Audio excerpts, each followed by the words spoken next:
And we are live.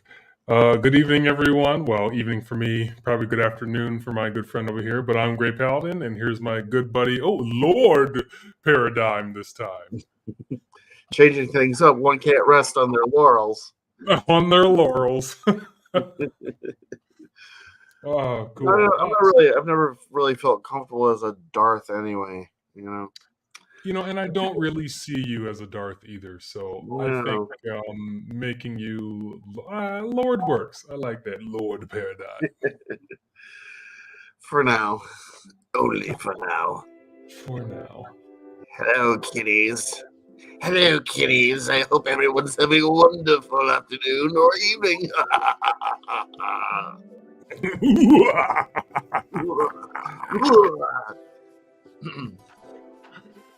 All zero of you watching. Love it. Okay, so before we begin with anything else, we have to start these out right in our good fashion, and that is toasting with a beer. Allow us to have a great live stream, my friend.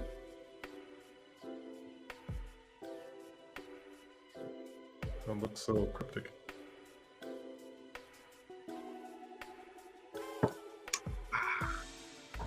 Ah, yes, good German beer.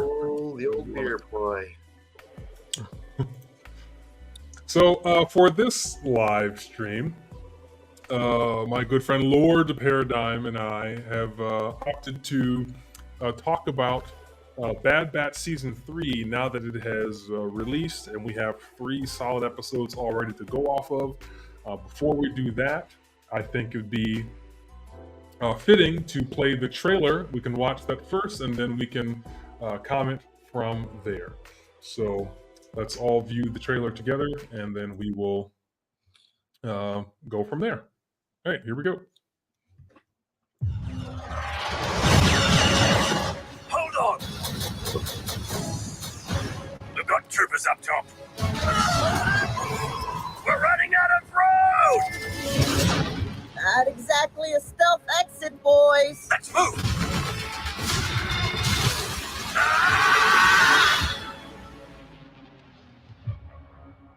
I thought that the end of the war would mean an end to losing more of our brothers. But I was wrong. We can't just walk away. Not with the Empire imprisoning the kid. Secure her in a cell. Omega's been waiting for us a long time. Our mission is not over yet. There is nothing of greater importance to secure the future of this empire. Whatever is needed to accomplish this goal, you will have it.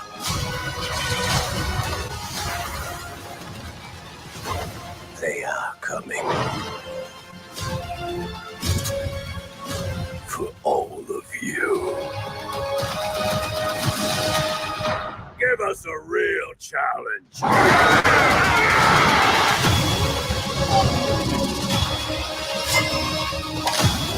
Everyone, down! We're not big on following orders. I wasn't planning on killing you, but you're making it very tempting. That's the size, yeah.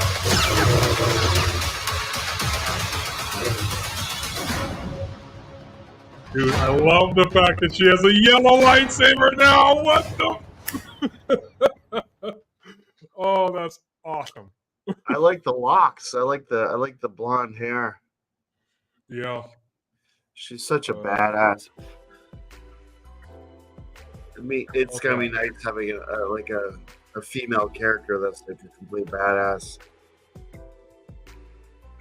Yeah. So,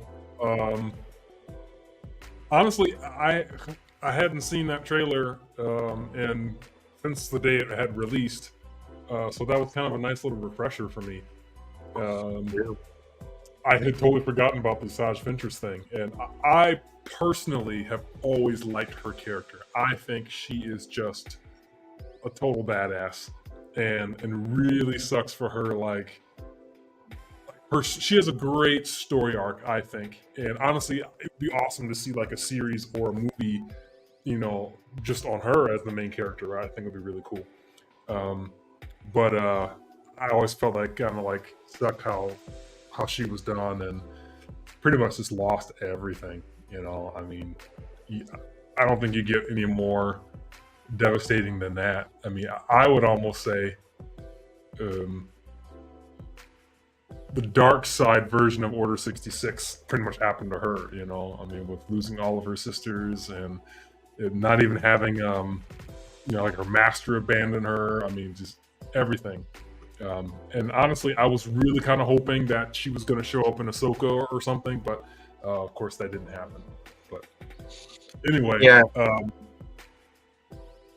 I totally forgot about that, and the fact that she had a yellow lightsaber. And let's just face it, Scott. We already know that they're going to show that hilt, and that's going to be in production, and we're going to be getting that with a new sound font as well. Some probably freeze framed it and used some kind of like extrapolation software to kind of like complete the thing, and they've already started working on it. Use Google Lens to remove people in the background, and then just the hilt remains, and then, like you said, extrapolate and then start designing. Damien Sabers, LGT, TXQ, they've already got theirs. They just can't. And KR, he's always on top of that stuff. Corbanth as well.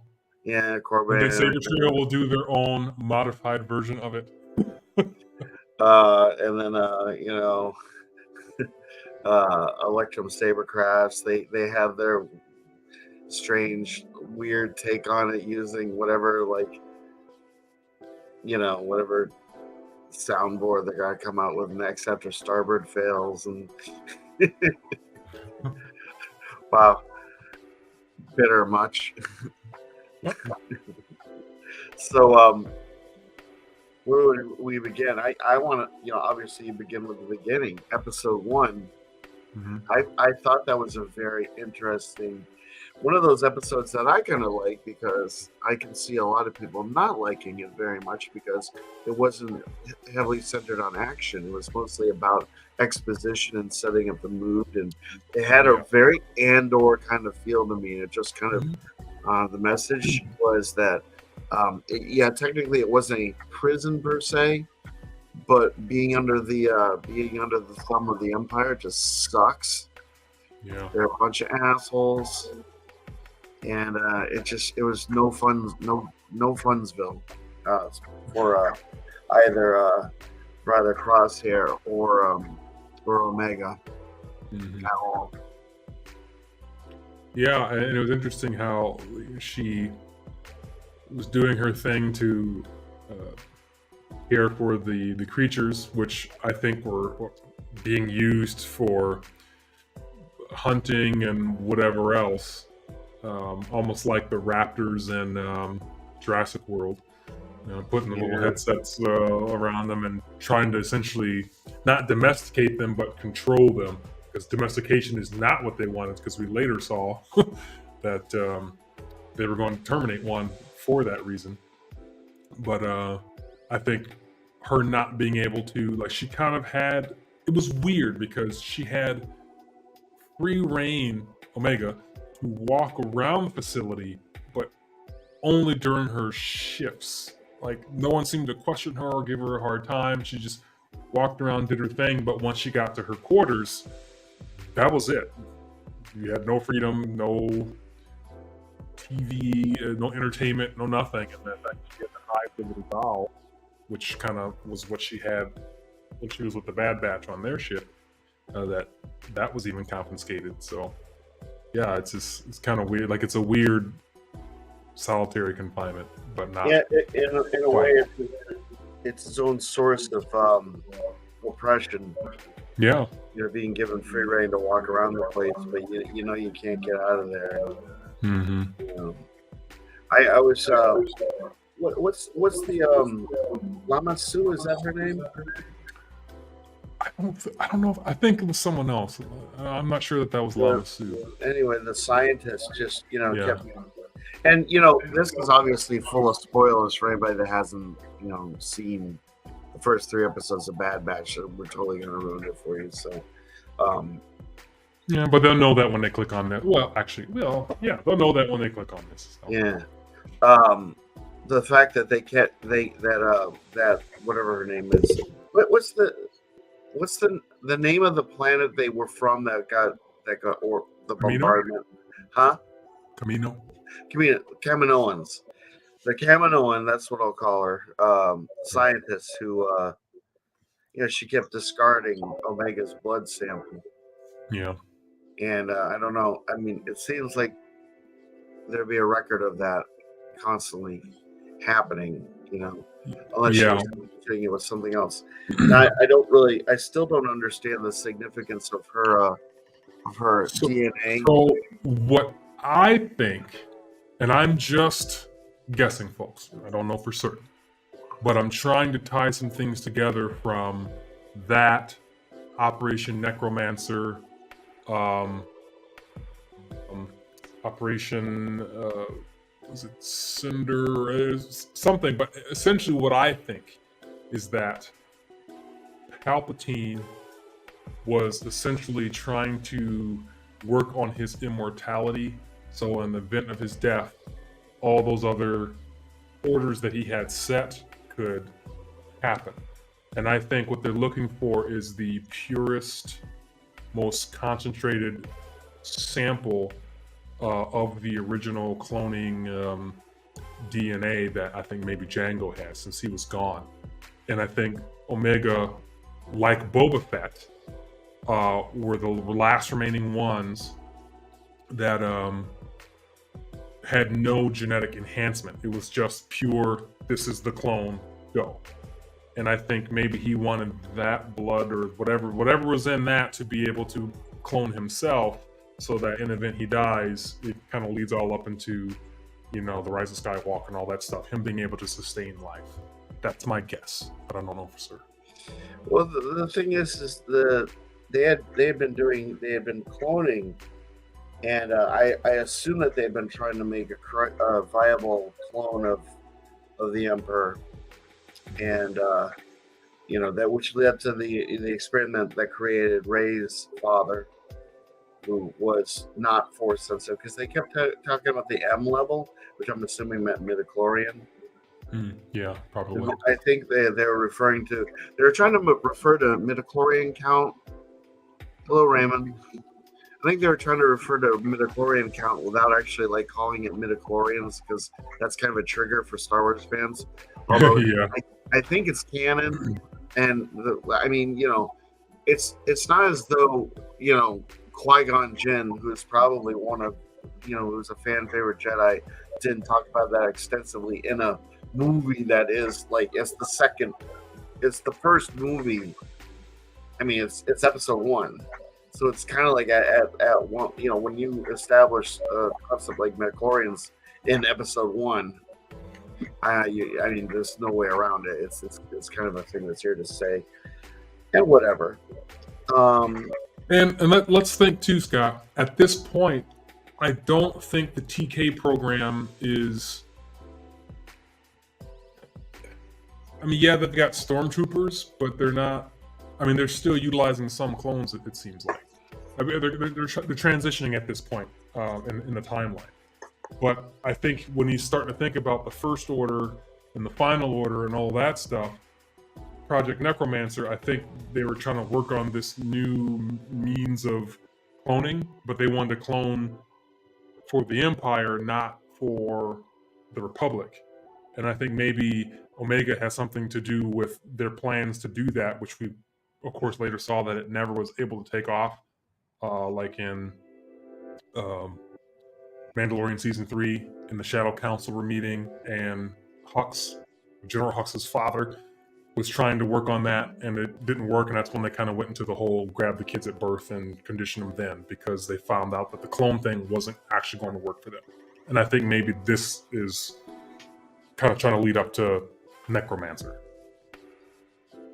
Along with, Palpatine getting his stuff, because he did say this is the most important thing, and whatever resources that you need, you have it, because, of course, he's thinking about himself, and he wants to make sure that he gets his no matter what. So you're kind of like talking about like one line of thinking, and I'm sort of like my brain's kind of on another line of thinking. I'm kind of thinking more about the force sensitivity side of things, because obviously, like, you know, I was saying, any kind of cloning that they would do to the Emperor, it's imperative to him that that clone retains the power, you know, of you know, the dark side. And But so yes, I agree with that. But how does that necessarily factor with well, Omega? Because she doesn't think- have an M count, does she? Or, I- well, you I- just said they were talking about M counts. So. I think Omega might be one of the few clones that maybe at some point they discovered had some force sensitivity, and I think that's why they're keen on. I think that's what they've been scanning the blood for, well, amongst all these clones, is to find that key. Like, and I think Omega is probably the only clone that has, for some reason, an anomalous force sensitivity. That's just my guess. And if she does have enough force sensitivity for it to register in their machines, that must mean that they're looking at a level that's Palpatine level high. Almost, you know, like an absurdly powerful force user. And it just kind of like leads me to think that that particular character may have like a more robust future as a Jedi, or you know, something similar to that. Hell if I know, but like, why the fuck else would they be looking for her? So, you know, being Yeah, but, and you it's know, and it seems like from what we know on the timeline that either they don't get her or she's not enough, and that's why the hunt switches to Grogu, because clearly he has, you know, everything that they want and need. But the thing is Palpatine's already gone at that point, though. I mean, it's obviously still a mission, and they were still creating these clones and things, but I don't know. well, no, I mean, when the whole timeline with the Mandalorian Grogu is prior to the First Order. Yes. The First Order, there is when, you know, they're working on Palpatine clones right now. They're creating Snoke, and they've already brought, you know, Palpatine probably back to life, although he's in a Yeah, but what I'm saying is if Omega was it for all of that, then Grogu wouldn't matter. That's the point that I'm trying to make. So either they don't get Omega, or Omega isn't enough, and that's what makes them have to get Grogu. Because remember, they didn't create Snoke or do any of that stuff yet, and I think that's where Grogu came in. Maybe Omega is Grogu, Grogu is Omega. It's possible. But she some could have evolved. done terribly wrong. So, you know, That- so you got that Australian New Zealander. So maybe that's maybe Grogu is a Kiwi, and that's Oh, why, okay. you know, he doesn't talk, because, you know, He's fruit. yeah. Well, Kiwi is a nickname for New Zealanders, and I think the actress that plays Omega is probably a New Zealander, because she doesn't necessarily sound Australian to me, but anyway. So I think. Well, yeah, but I mean, that's because the accents are similar. But I mean, I think she sounds more of a New Zealander to my ears. She sounds more like Lucy Lawless than she does, say, Nicole Kidman. Crocodile Hunter. You know what? I don't get any of it.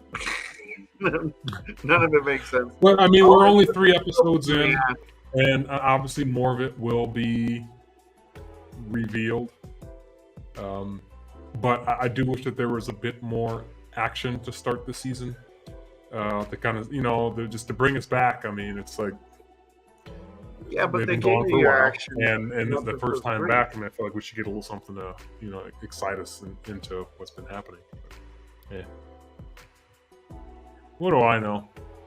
I mean, yeah, but at the same time, I don't know. I'm into good storytelling, and I thought that I don't know. It's just, I mean, people were complaining about like the missions that the Bad Batch was going on to last year. It's just, it doesn't really matter what they produce. It doesn't matter how good it is or how bad it is. I mean, it's like you could get like Madam Web level bad, or you can get like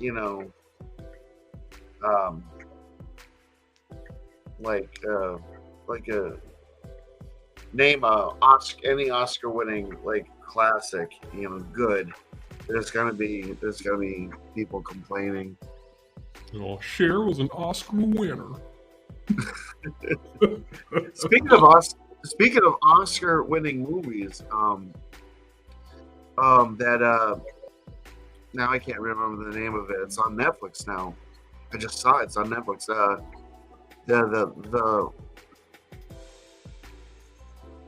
The fuck.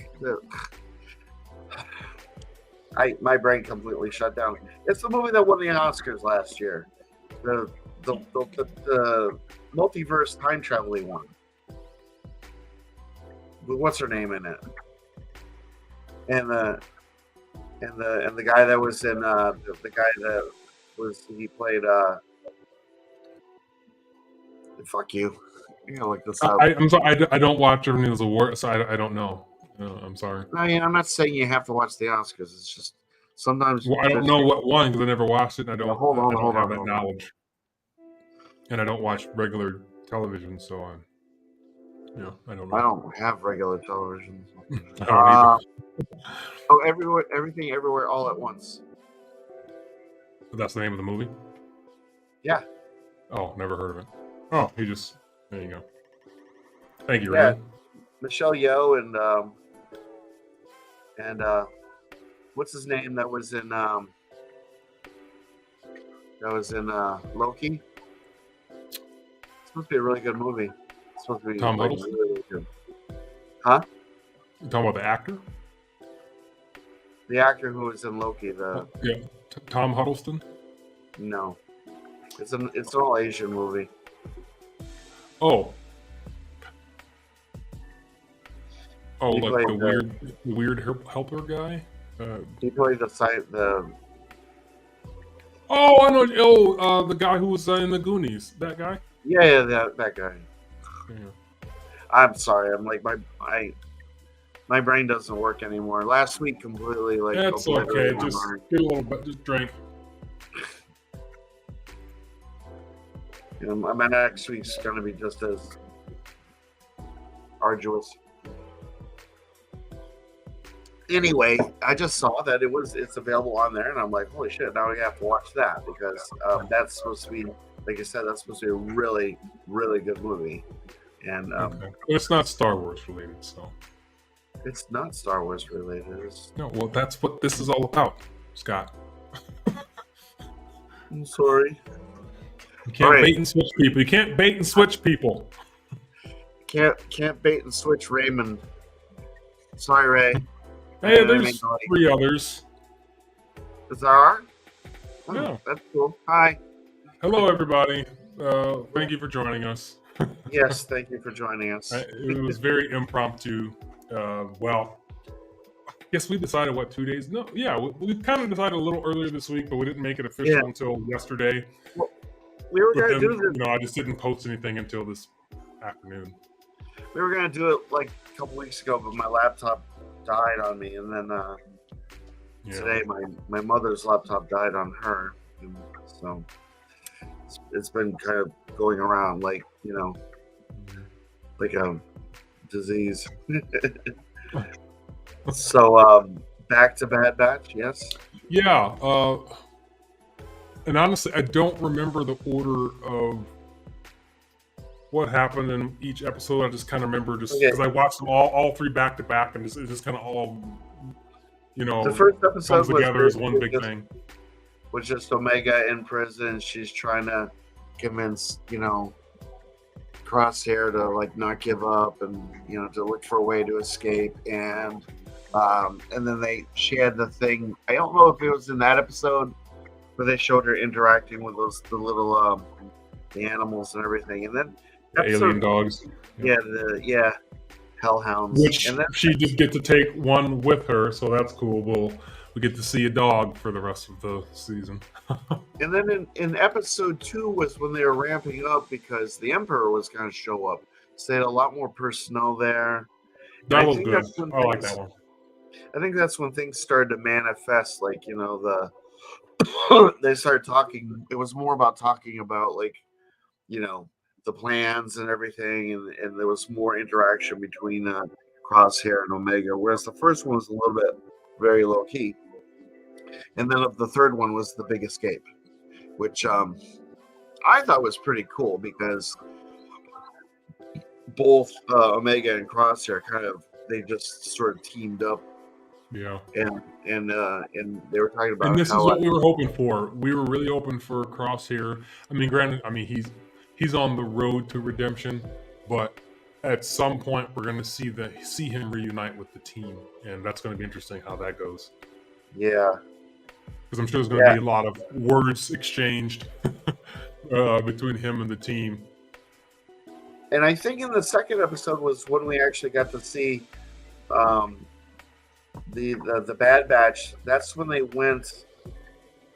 I can't even remember where they went. They were looking for the base.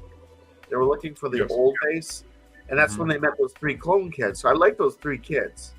Yeah, the 3 clone kids were pretty cool. And that was interesting. Them, trying to basically kill off or get rid of, the clones that hadn't really been in service yet. So those 3 clone kids are going to that like lush paradise island planet, the one with the weird tsunamis. Yeah. Mm-hmm. That's better than vines that attack you. They were reasonable to me. They're reasonably done characters, and I would like to see more of them. Because obviously the ranks of the Bad Batch have diminished some, so they kind of need reinforcements. Yeah, they lost Echo, they lost Tech. It's essentially just Hunter and Wrecker now. Yeah, because I don't think you're going to see Crosshair long term. I think his redemption arc is going to involve sacrifice.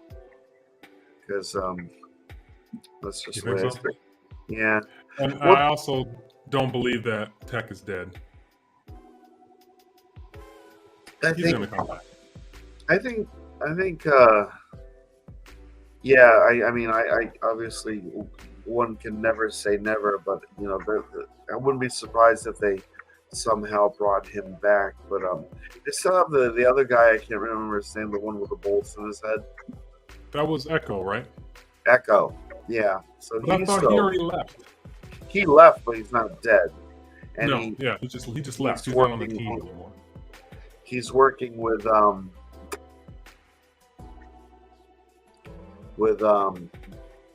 can't remember who he's working with, but trying to save clones, which is commendable.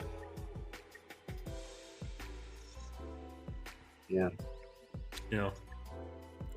It's interesting that you are predicting Crosshair will make a sacrifice.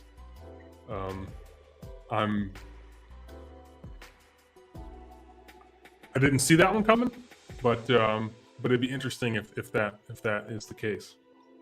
Well, he seems rather I don't know. I think he realized that he's made mistakes, and that I see regret in everything that he does now. I think he betrayed the Bad Batch. He joined the Empire. He thought the Empire was going to be the bee's knees, and then the Empire showed him basically what the rest of the team already knew, which is that the Empire had no value for them whatsoever, and that any interactions with them would be not very good at the most. They that they wouldn't treat them the way I think Crosshair was expecting to get treated. I think Crosshair had a lot of altruism regarding the. It sort of reflects upon, like, I won't get deep in this, but it reflects on like modern politics. It's sort of like, no matter how dedicated you are to a cause, you're always going to be disappointed at some point. Because, Yeah, that's a given. because everyone has ulterior motives, and you're going into.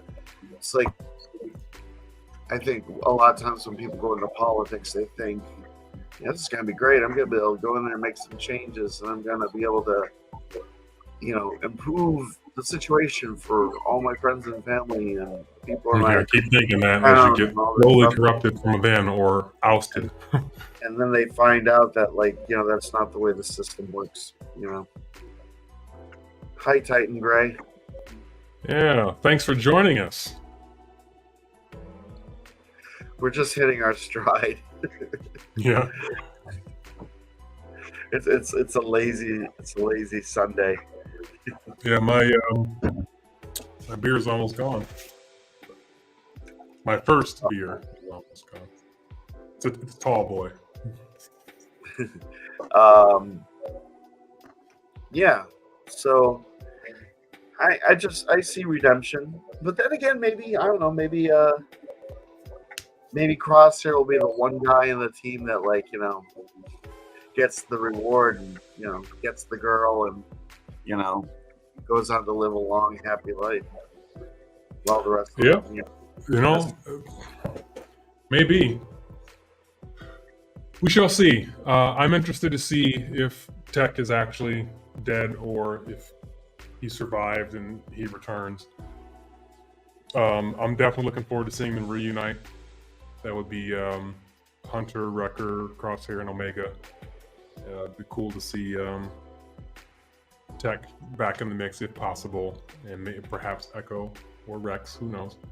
But what I'm really curious about is this is the final season, and since we didn't know or hear much about this team, in the end, I wonder what happens to the Bad Batch, in the long run. Like, do they live out their lives in this nice, quiet, paradise island planet, never to be seen or heard of again? Who knows? Yeah, I mean, at the very least, Maybe they went to Tanalore with Cal Kestis. One would have thought that at least we would have heard of Omega, but Yeah. I don't know. We still have a hell of a lot of season left, and maybe we should have waited until later. But it's good to talk about it now and speculate and then go back and watch this after we've seen the full season and then see if we were right, Yeah, well, yeah, just find out how dumb we were. Oh man, Yeah. I didn't, Or how spot on we were, know. But I'm curious, everyone out there, do you think Tech is still alive, or do you think he really died at the end of season 2? Yes, please give us. If you're part of the stream, please chime in. Otherwise, if you're watching this post, comment below and let us know if you think Tech is still alive or if you think he's already gone. And if you have anything that you would like us to talk about, regarding Bad Batch specifically, or obviously Star Wars. Yeah, Star Wars in general. I mean, because we don't really have a plan. He's got snacks. I don't even have snacks. I mean, I had my lunch. I had a salad. I had a salad for dinner because it's dinner time for me, and I just got some pretzels, which go really well with beer. So yeah, I hope you don't hear me crunching. I'm trying to do it quietly and slowly. I don't have any pretzels. Let's just get the beer.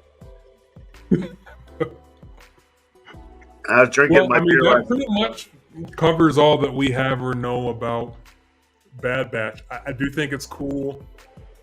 Here's the thing. I am at a point where I just love seeing the Emperor, and I like that the Bad Batch doesn't use him too much. They do just a little bit. You don't see his eyes. He's got a great menacing voice. You can tell his demeanor has changed in Bad Batch versus the Clone Wars, as it should.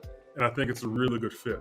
But I like how they give you a little bit of Palpatine, and it's just so like I don't know how they do it, but when you pair the music with the voice plus the animation, it is so eerie and like dark and creepy. Like you feel it in your face when you're watching it, and I just think they do that extremely well. I don't know And they what don't it give is. you too much of it either. Yeah, I You like know? that it's limited. It's just a dose, Yeah. and it's so effective. It is so effective.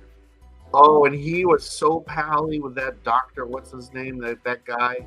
Mm-hmm.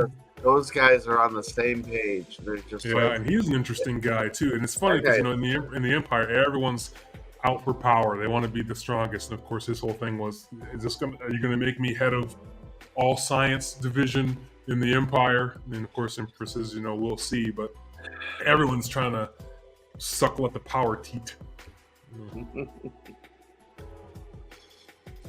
Yeah. So speaking of Palpatine, I was having some discussions with one of my buddies, and we both agreed that the prequels should have been about him and not about Anakin. Anakin should have been in the mix or a result of it, but the focus should have been on Palpatine. And I think the prequels would have been a much stronger story if it focused more on Palpatine than Anakin himself. What do you think, Scott? Yeah, I Do you don't like think that it idea, was- or I don't think that episode was sold to executives because you're talking about making an old man more central than the young hot guy. And it's seriously, that's just as simple as it gets. I mean, it's they have to have the sex appeal. keep it's in like, mind the first movie was a child, and the second Yeah, movie was well- a teenager. yeah, but I mean, this, I don't know. It's just like, granted, like, Natalie Portman Queen Amidala was supposed to be I don't know. I just don't think that would have resonated in the heads of the executives as.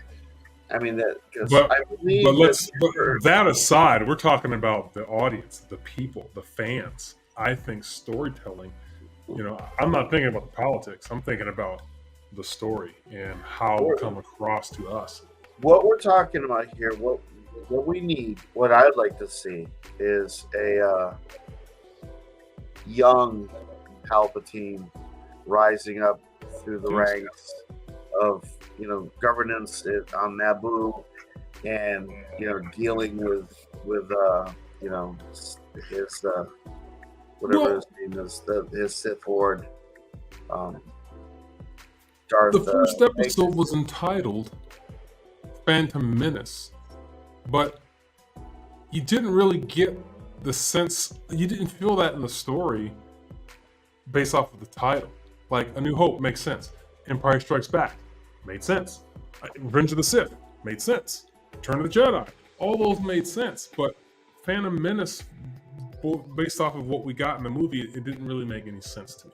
Now, I agree with what you're saying. I think it would have been much more interesting to see. When we started episode 1, Naboo's already under blockade. Trade Federation's doing their thing, but I think it would have been more interesting to see a younger Palpatine. How did he become senator? How did he, move those strings to get the Trade Federation to make that blockade, and then start the war, on Naboo, and then Anakin happens to insert in there somehow. But I think that would have made a much more sustainable story, then we have to get this boy with a high midichlorian count. To me, it wasn't enough.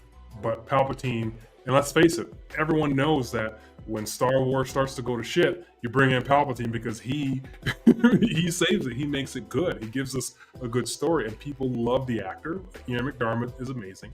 We love the character because Ian made it an amazing character. I just feel like that serves so much more in the Star Wars universe than Anakin does, in my opinion. Well, I think if they're going to do anything, it's probably going to be a TV show. And I think that a TV show based on what we were just talking about will work. If they put the effort in and they don't try to. TV shows do a good job of filling in gaps for sure. They just need to tone down the messaging.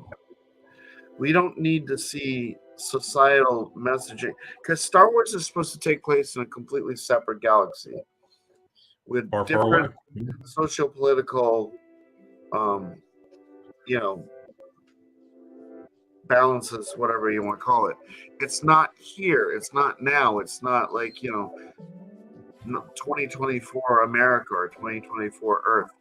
It's out there. It's a separate thing. So if they can just keep that separate and just produce something that's entertaining with good writing, good acting, good directing, good set pieces. Don't rely too much on the whatever it's called, that room with the 3D imaging and whatever.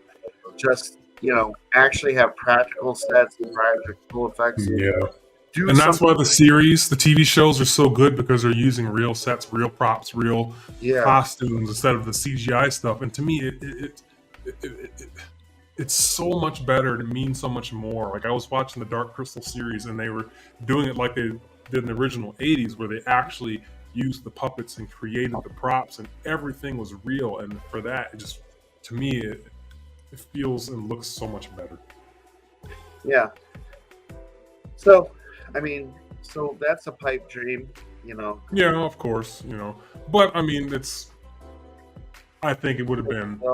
They'll have. I think it would have been a good idea, and I think carried much more weight than what we got. So this is a great question because I was actually thinking about this earlier today, Scott. Raymond asks, any plans for either of us getting and checking out the new Saber Trio Power Core chassis system? Raymond, the answer to that for me is yes. So I have my Saber Trio Reaver, which has been out of commission for, I guess, over a year now. And I've been meaning to send it back to Saber Trio. And now they have this option. And I'm thinking about, well, when I send it back, do I keep it legacy or do I upgrade to the Power Core system? Which I think is a great idea because we've already seen this with Bendu Armory. LGT and TXQ, all of them are kind of already doing this removable core, put it in any hilt idea. So yes, and for me, I think the Saber Trio hilts are awesome. There's quite a few that I want, but when I see the price tag now, it's a little steep for my blood right now.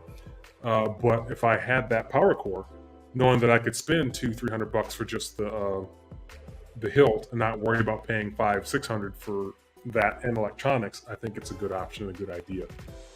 So yes, and I would very much like to get one and review it and and see what it's all about. I have no doubt that it's a 10 out of 10. I already know that it's good, and Scott and I were talking about this in our New Year's live stream, that having the being able to unscrew and change the speaker, I think is a really cool design and option. Yeah, I mean, I'm all for any advancements. It's just I personally own a lot of Saber Trio hilts, and I just recently I got my Vectra. This thing has just a regular legacy core. I love this saber to bits. This is such a phenomenal design. But I don't know. I don't really. It's not like I have any plans to buy, from Saber Trio anytime soon. I mean, money is so tight right now. Just anytime I make a purchase like that, it takes like 4 months to recover now. You know, because everything's so much more expensive, and I don't get paid really a lot more than I did like 5 years ago. So, um, but if I were to, But this is good for you, Scott, because since you already have several Saber Trio hilts, you could pick one like Arclight or whatever, and just say, "Hey, upgrade this to the power core." And so well, now you have a power core, and if a new hilt comes out, now you can pay half price to get a new Saber Trio hilt without worrying about, you know, the breaking thing your is, bank to get a new hilt. I have a lot of hilts that have like not now biscotti, but the Pico Crumble, and I'm perfectly happy with the Pico Crumble. And then the rest of them already have CFX, which I'm perfectly happy with the installs on those. I do have.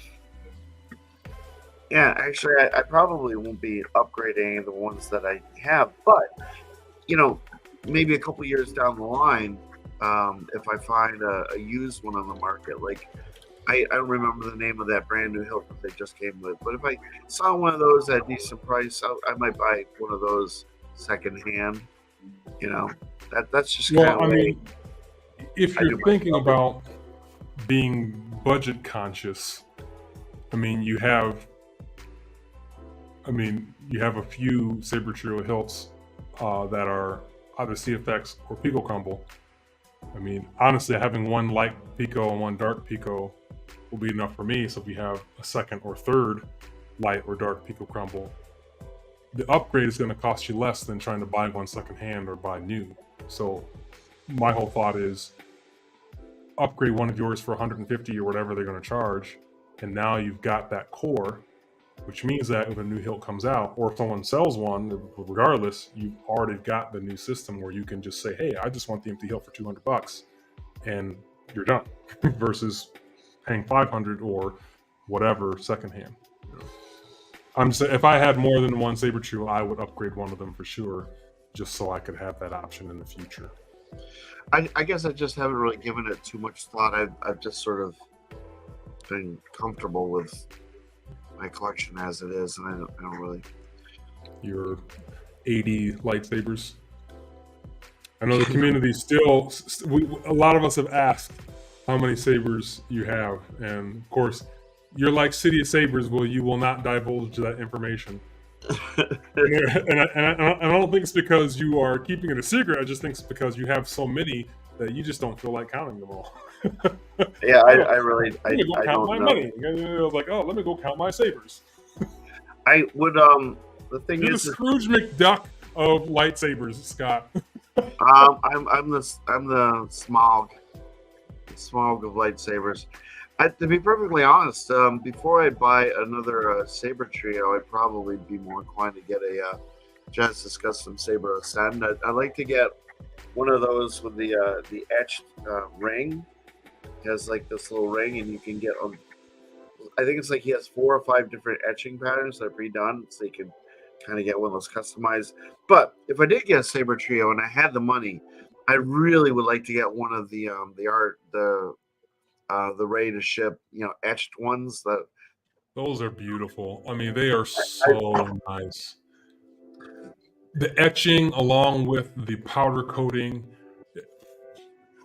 and they're all unique. Like, you get that one, you're going to be the only one on the planet that has that particular saber. Yeah, And I think that's what's really cool about Saber Trio is you can really truly customize that thing where when you put that on the webs, no one else is going to see or know about it, because you're the only one who's going to have it, and that's that. Yeah, that's probably one of the things that could get me would be one of those, and I'd probably get. The thing is like I don't have a decent crossguard saber. I've got like an Ultra Saber. I've got an Hasbro, and I've got one Saber Forge stunt saber, and I just never really. I don't feel like I've got like a decent sampling of a crossguard saber, so I wouldn't mind getting one of the Saber Trio versions of that. If I had the money, if I came across if I had a windfall and came across a bunch of money, I would probably get one of those things super decked out with some kind of etching. Now, that being said, I have no idea what I would get put onto a saber. I'd probably just buy something that they created because I'm not very, I'm not very creative when it comes to that kind of stuff. I let them. So here's the thing, Scott. The crossguard is the most expensive hilt that they have in their lineup. And if you're out talking about adding acid etching of your own design or their design, that's probably adding at least another 100, 150. So this is where I feel like the power core would work in your favor, because if you didn't have to worry about the electronics, you would save a lot of money just getting the Yes, hilt. of course, I would get that. Yeah. I'm not saying that I wouldn't. I mean, I don't see because I'd have to, just to experience it. All I'm saying is that when I bought. So for me, I already know. Like for instance, the power core is nothing special. We've seen removable chassis. We've already got some. I think the thing is, it's not about the electronics because we both have CFX Profit. We have all of that. The thing is the only reason why I would want the power core is because it saves me money if I want new hilt designs that come out later. So I'm not paying for more electronics down the road. That's the only reason why I would want it. I don't need to experience it because it's the same.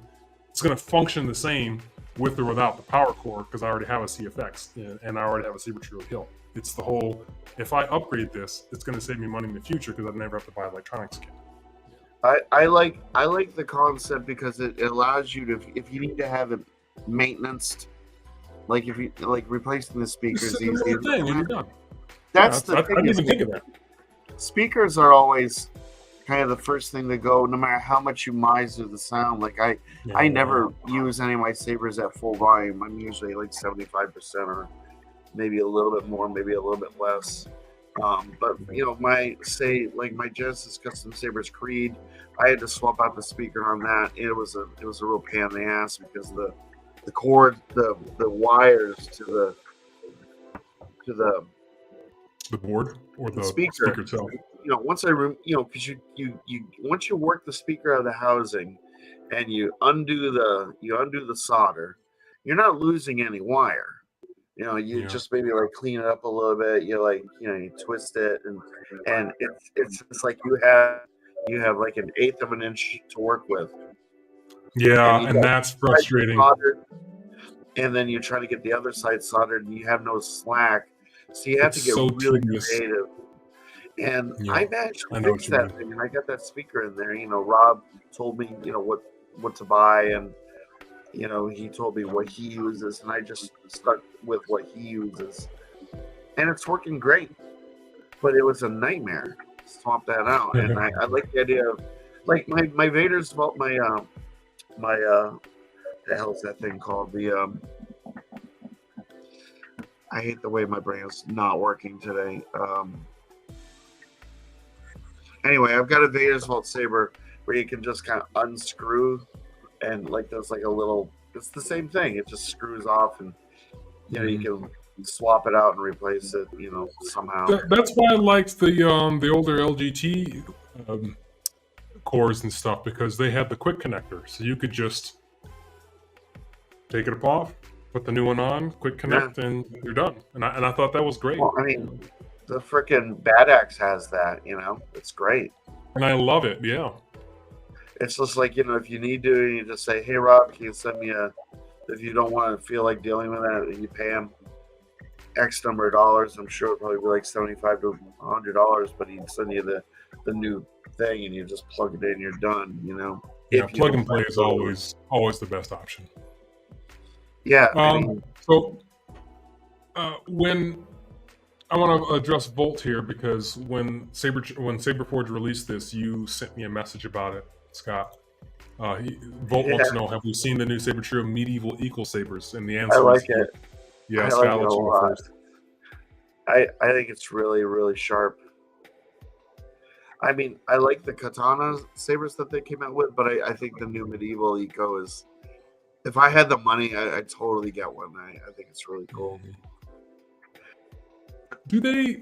The Saber I like the Forge options. I like sell it empty because I feel. Yes, Yeah. you can get them. You can get It's empty an ego. egos, right? It's an ego. Yeah. Yeah, I know it's an ego, but you can get them empty, right? Yeah. Okay, because I know they have a no sound option, which I feel like is pretty pricey for no sound or stunt. Yeah. I don't And get that. you've got the sound without the SD card, sound with the SD card, and then the Xenopixel. So they had the saber with the full wire crossguard thing. The rapier. Yeah, the rapier, which I never cared for. It didn't It's hit too for me at much. all. Yeah, it's too much.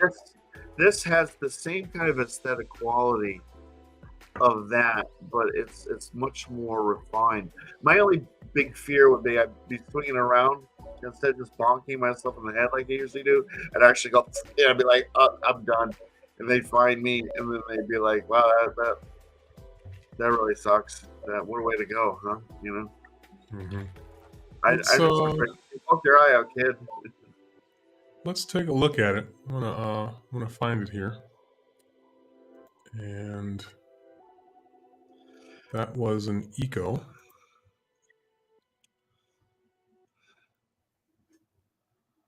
Probably an Eco Elite. Yeah. Yeah, it's an elite. I mean, anything. I mean, even there, like $150 for an Eco empty. I mean, that's not too bad. But They've got the errant and they've got the valiant. I could go for either. I could really go for either. I like the valiant because it's more of a reserve variation of the rapier. I take it just as they have it pictured here. I dig the pommel. I mean, I do like how the switch is kind of concealed in there a bit. I mean, yeah, I think that's one of the sharpest designs that they've come out with yet. I agree, and I really like the leather wrap on there too. It works. The errant hits for me a little bit more because I like the pommel on it a little bit more.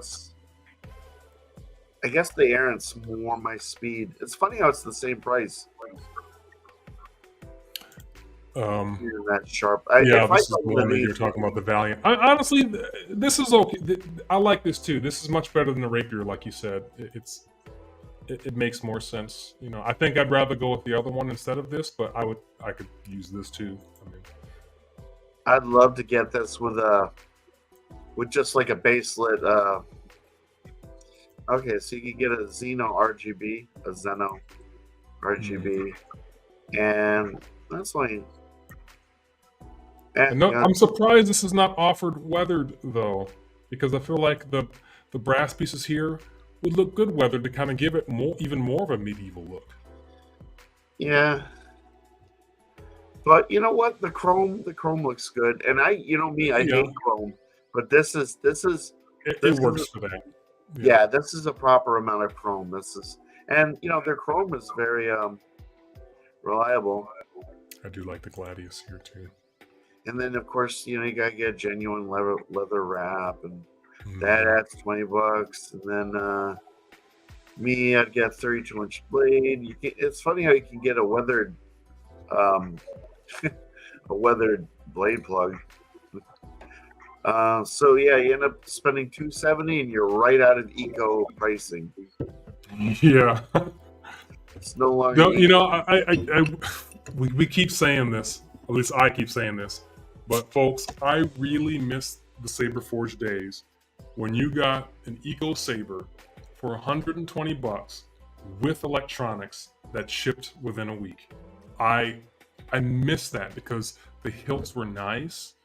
You had the full-on RGBX, whatever, smooth swing core in there. It came with the blade plug, all of that, and it was $120 out the door. And now you're paying at minimum $130 for just the hilt. You went to electronics, like Scott said, you're over $200 now, and to me, that's not eco anymore.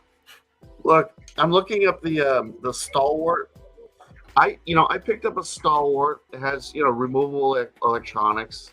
This is the Stalwart Mark II. I got this on eBay like last year, and I think I paid like I'm a big fan of the Stalwart. I think it's a great saber. That's the one that I reinstalled for my wife, so she has one. the Mark II is really nice. I really like it. I keep meaning to upgrade the electronics. I like that it has the USB-C port on it. But I bought it, like I said, I bought it used, and I think it paid maybe like, I don't know, $75 to $100. I can't remember. And it's like 180 with a Zeno 3 RGB. And It's like, a great saber. I mean, it fits great in the hands. I love the windows and the emitter. Nice little choke there. I mean, this is a great saber. And I could see this in canon too. I mean, it's a nice design. yeah. Yeah, I still haven't, because I just, can never seem to find time to do videos anymore. Life won't find a way. But yeah, I do like the Stalwart a lot. Dude, don't spill your beer, eh? The alcohol abuse. Don't spill. Oh, look, this is my last beer, eh? No, actually, I get 2 other beers, don't you know? But they're like, I agree. Titan says that the Stalwart will make a great staff. If that's what you're referring to. If not the Stalwart, then are you referring to the crossguard? Please clarify. I don't know why. I mean,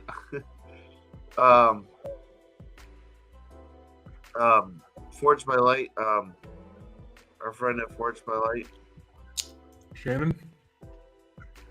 yeah, Shannon had all of his issues with his Vectra, so he completely replaced it with the Solar Guard, I think. And I'm like, I couldn't imagine giving up this hilt. I show it, I keep showing it, but when you have this thing in your hand, it's stupid. It's just like, I keep thinking, where the hell was this design like all these years ago? Why the hell didn't I buy one when it first came out? Because when you look at it in the pictures, you thought it looked like overkill, and it didn't.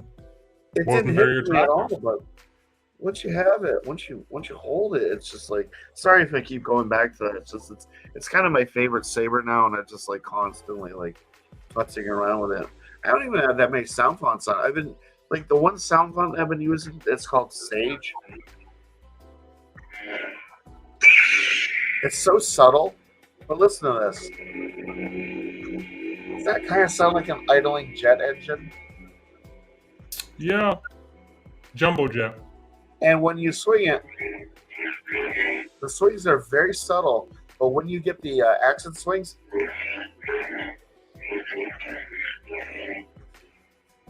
it's really pronounced. This is like my sound font for this saber. This is by Kit Bash Custom Sabers, or whatever they're calling themselves this week. This week.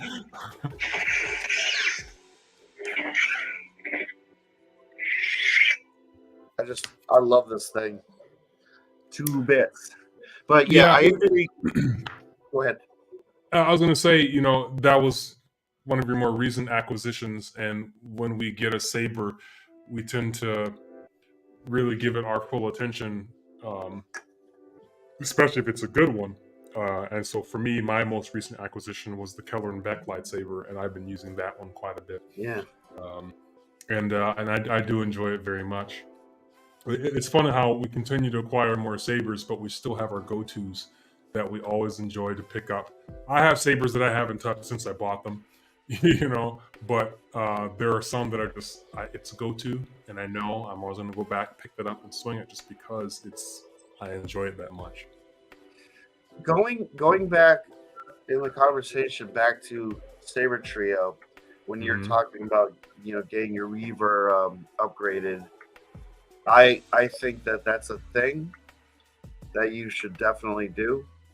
Yeah. And I actually, if I did upgrade one saber, I could say I could probably see myself upgrading the Reaver right now. That has a Pico Crumble, and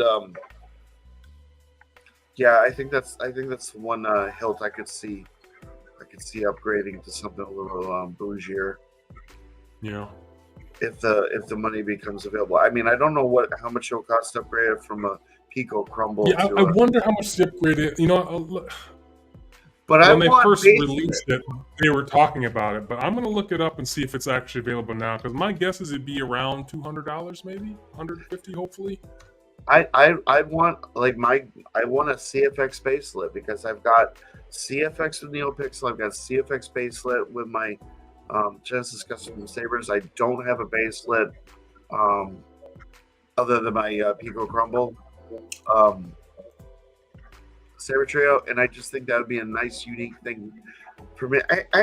I got a critique from one of my someone commenting on my video for a baselet saber that I had reviewed. It was one of the LGT things. It was like a Anakin style saber, and he kind of went off on me a little bit. And he just didn't understand why someone would buy a baselet saber when NeoPixel is so much more cooler. And he says, There's plenty of reasons why you would get a baselet. Huh? There's plenty of reasons why you would get a baselet. And I just kind of said it's subjective. I mean, because the vibe I got from this person was that I think a lot of people don't understand that other people have different priorities And interests and likes and dislikes. Yeah, and like if it doesn't hit for you, then it's just like. But you don't go after someone like they're what the hell's wrong with you? Yeah. For doing this crazy thing. Like, I'm a different person who has different interests than you do. Yeah, I mean, I've got plenty of NeoPixel sabers. I'm a whore, and I don't I get just as much pleasure out of a baselet like freaking LGT saber as I do like a bougier NeoPixel. Mhm. And it's weird. I'm the kind of person that adapts to situations, and if I look online, if I'm like on the AliExpress website, and I still want to get that clan saber.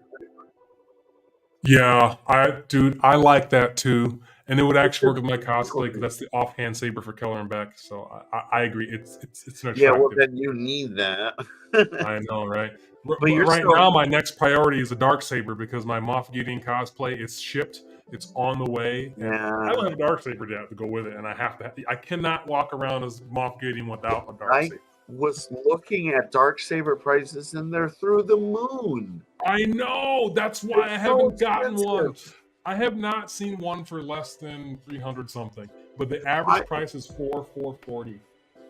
I got one for like 150 or something like 2 years ago. It's over Scott, the LGT. Mandalorian series ruined it because when that came out and he started using it, the price for dark sabers went sky high. They went up, and they keep going up. Yeah. Good luck. I hope Damien Sabers sets you up with something that you can review, because Me too. their sabers are the nicest. I do, yeah, they do have nice. And I was going to talk to him because I've been talking to him personally, and I'm going to talk to him and say, hey, look, I need a dark saber, but I can't pay $400. I don't want to spend $400. What can you do for me? But I know if I did, because already that Keller and Beck lightsaber video that I did was that pretty saber's good. gorgeous. Yeah, it is. And I'm going to tell him, look, I can get you some good business, off of that Darksaber video. If you give it to me half off, I'm going to make a deal with him. I'm going to say, hey, look, give me the saber half off. And if I don't deliver X amount of thousands or whatever of views, then I will pay a bit more for the saber. But if you get it to me for half off and I deliver on this video, then we call it good. Because The for thing the is, color and back, he knocked off like $50 or something like that on this saber, which was nice. you can do cosplay content. I mean, I think a cosplay Yeah. video, you walking around as Moff Gideon, I think Gideon. I think that's gonna work for you. Lots of shorts too. I mean, you're kind of a schmuck, but I mean, I think it'll probably. I'm just kidding, JK. Sorry, just kidding. Right? We good? Okay. So, I know seriously. I think you walking around, and using the dark saber and just like dropping a few names or whatever. I think that would serve you well. And then of course your review video and unboxing video and all that stuff. Going back to Damien Saber, I have that Cade. I love that thing. I do have an issue with one of the T grips has this tendency of coming loose, but or off because it's just held on with double-sided tape as they are. But still, it's a wonderful saber. It has the RGB 3.0 baselit soundboard, which is phenomenal. I love that. That's such a good soundboard. That's all I want to do is get that clan saber with that, and I'll probably do that soon. But then I just bought that that a really inexpensive like I said about a Revan, which I think it's either a Damien Saber or TXQ that someone in England had weathered and wrapped and just gussied it up, and that really hit for me in the price. I was having such a rough week that I was like, I need to get myself something a little nice, but not too nice. Yeah. And I got like, once that thing comes in, I got like at least 2 Revan sabers that I can sell because, I've noticed the price of Revan sabers has gone down. People can buy a new Revan saber at a really good price now. It seems like as hype of other hilts goes up, the ones that used to be hyped that aren't anymore tend to come down because they still want to sell them. Yeah. Well, I mean, I've got my Maverick, which is basically loosely based on the Revan. I've got an LGT with a Xenopixel, which is really nice. I've got a Vader's Vault Elite, and then I also have the Ultimate Works version, and then this one that I'm getting, and then I have like a couple others which I'm just like, well, I have no need of those anymore. So actually, selling a saber will be nice, Yeah, I've tried this. I still need to get back. I've only sold my last listing that I did before Christmas. I only sold 2, and that was my KR Sabers flagship, and then I sold what was the other one that I sold? I can't remember, but I sold the second one, and those went pretty quick. But after that, there were no other takers on the others. And I sold the Remnant, my Saber Trio Remnant. I need to do another listing. Now, I actually want to talk about this. Ultra Sabers.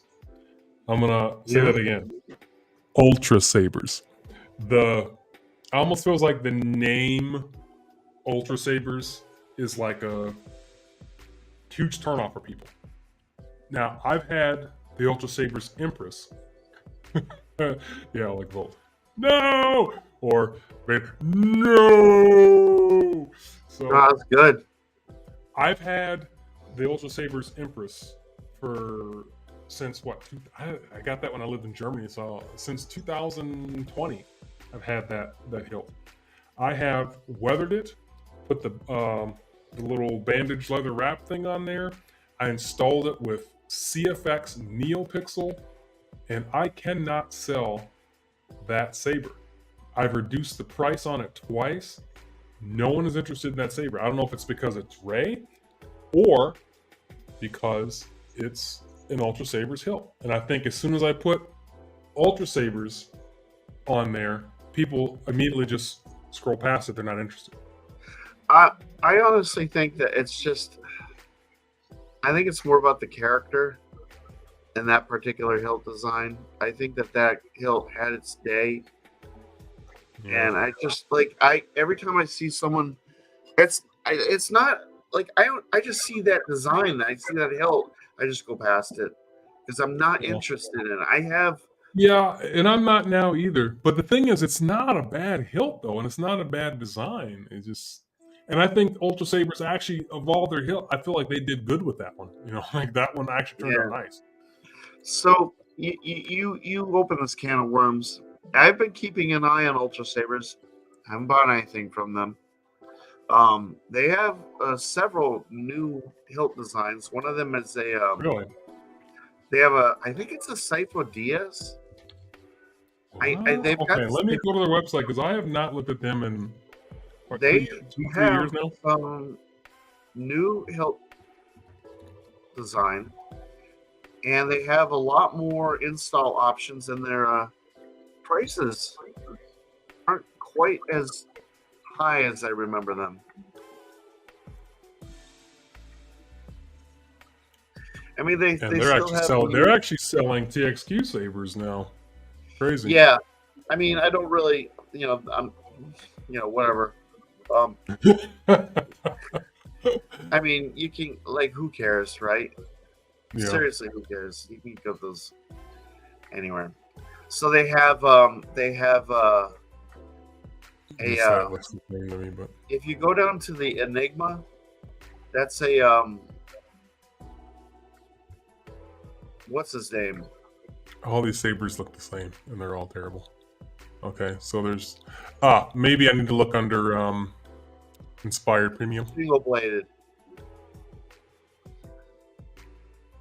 They have a Yoda. I see. Yep. It's called. There's one called the Enigma, which I think is Actually, it looks pretty good. And I What see is the the name of that negotiator, the character? Sifo Diaz. Yeah, let me click on this Enigma real quick because that actually looks that looks pretty good. I can't remember the name of the character, but it's a character from the Voss, something Voss, Quinlan Voss. Quinlan Voss. Yeah, I think this is their Quinlan Voss version. Yeah, that's not bad. Yeah, I kind of. It's pretty simple and not too expensive. Whoops! And directly below it, they have the. Hold on. The one I was talking about, which I think is a Sifo Diaz, or I don't know. Yeah, this one here. Now, this one looks pretty good too. I wonder how big it is because Ultra Saber hilts tend to get pretty large. But they were getting okay. to be much more reasonable towards the end of like when I was purchasing them, but I kind of like this one. And yeah, that's cool. Let's see, if you go down further, I think they have a couple more, and I think they were kind of a bit on the surprising side, if I'm not mistaken. I still have a mana core that I want to install with something. They have the Ezra, which is kind of a travesty. I don't really like that one, but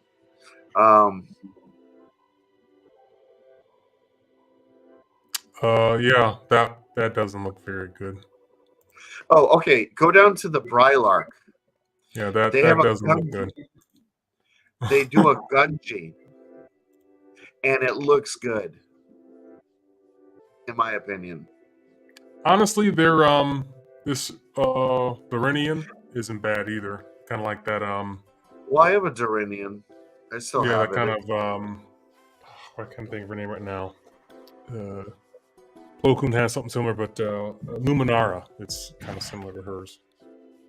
And their Darksaber version isn't bad either. Oh, I see here, this Bylark. What's this? Dark Deceived. That's interesting. It looks like a Star Killer. No, this actually looks pretty good. Which I one? mean, it looks really bulky and big and thick. I should see his video because usually he puts it in his hand. It looks pretty large, but that doesn't look bad at all. I like what they did around the emitter here. I mean, that's nice. I mean, I wouldn't pay Which one are you talking about? $329 The for it. Brylark or the Deceived? Yeah, the Brylark. Yeah. Yeah, is it? I like the etching. It's just like I don't know how they managed to pull off this like convincing looking wood finish when I know it's not made out of wood. I think this is a really, really nice design. That looks really large, but honestly, that one turned out pretty good too. The Deceived. They also have a another. They have like the Ezra first version saber. It's the Ghost. What? They have a Dooku too? Apparently, they do. Wow. I'm surprised. That's okay. I can already tell this is huge. Look at the emitter versus the blade. That is huge. Which is totally not Dooku's hilt. It's supposed to be smaller, not bigger. But they kind of made it look like it though, so I give them that. But keep in mind, $433 for this thing. Yeah. And this is there even electronics included with that? I don't know. But I already know that Ultra Sabers has shitty electronics, so. So anyway, it was just covering the latest news. I keep an eye on. I try to keep an eye on everybody, and Ultra Sabers is still, relevant. It's just a thing. They're not going to go away. Yeah. And but even then, like their hilts aren't that great, but some of them are decent. But like I said, I got a Ultra Sabers Empress, and I installed that with the NeoPixel CFX, and no one seems to want it. Maybe it's just the hilt. Well, I don't know, but I'm having a hard time trying to sell any of my Ultra Sabers. Nobody wants it. I think it's the name. I think people see the name and just like, no. People don't expect to spend too much for an Ultra Saber. Like, regardless of what's installed into it, it's just a thing. Like, and that's an earned situation. I mean, it's not like. Yeah. Well, I mean, there was a time when Ultra Sabers was like the go-to, and getting the mystery boxes were always exciting and whatnot. And Ultra Sabers just they've completely lost the audience. I think no one really cares anymore.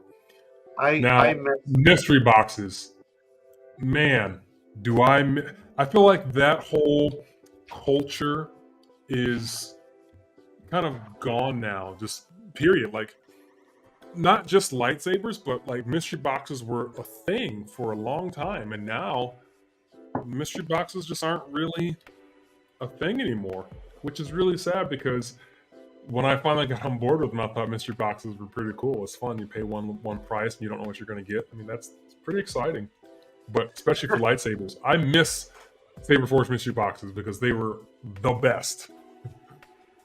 Right up until you and I had our adventure. Right, with our two Obi-Wans. Yeah, that was pretty funny. Like, the aftermath wasn't so funny. It was like a year of. But the thing is like I ended up with my saber filled with a whatever you call it, the first harvest, and yeah, I'm okay with it. Right, and we didn't get that. I was so disappointed. We got our mystery boxes hoping for first harvest and got the bullshit shoddy legacy. No. And then we didn't know that until we read the fine print after we'd already received the saber. Oh, it was so disappointing. Fortunately, since everyone loves Obi-Wan and jerks off to him, I was able to sell that one as soon as I posted it for pretty much the same price I paid for it, which was nice. You had yours upgraded, but I was like, I'm just done with this. The whole Yeah, and credit they card did it thing, for free. stuff. I was so disappointed in that. That's the one saber that I felt like I had legitimate buyer's remorse. I did not enjoy that at all. So not only did they upgrade it, which was fine, but then they had the first version of the thread-in blade. Yeah, Which, yours broke. Yeah, it broke real easy. I was just like hitting it lightly on a. A padded trying to chair. do a demo. I was doing a demo video and I hit it lightly on a cushion and it snapped. It snapped right at the base, and it was like, fuck, So they eventually, after like 3 or 4 months, they sent me a replacement blade, and the new blades are great.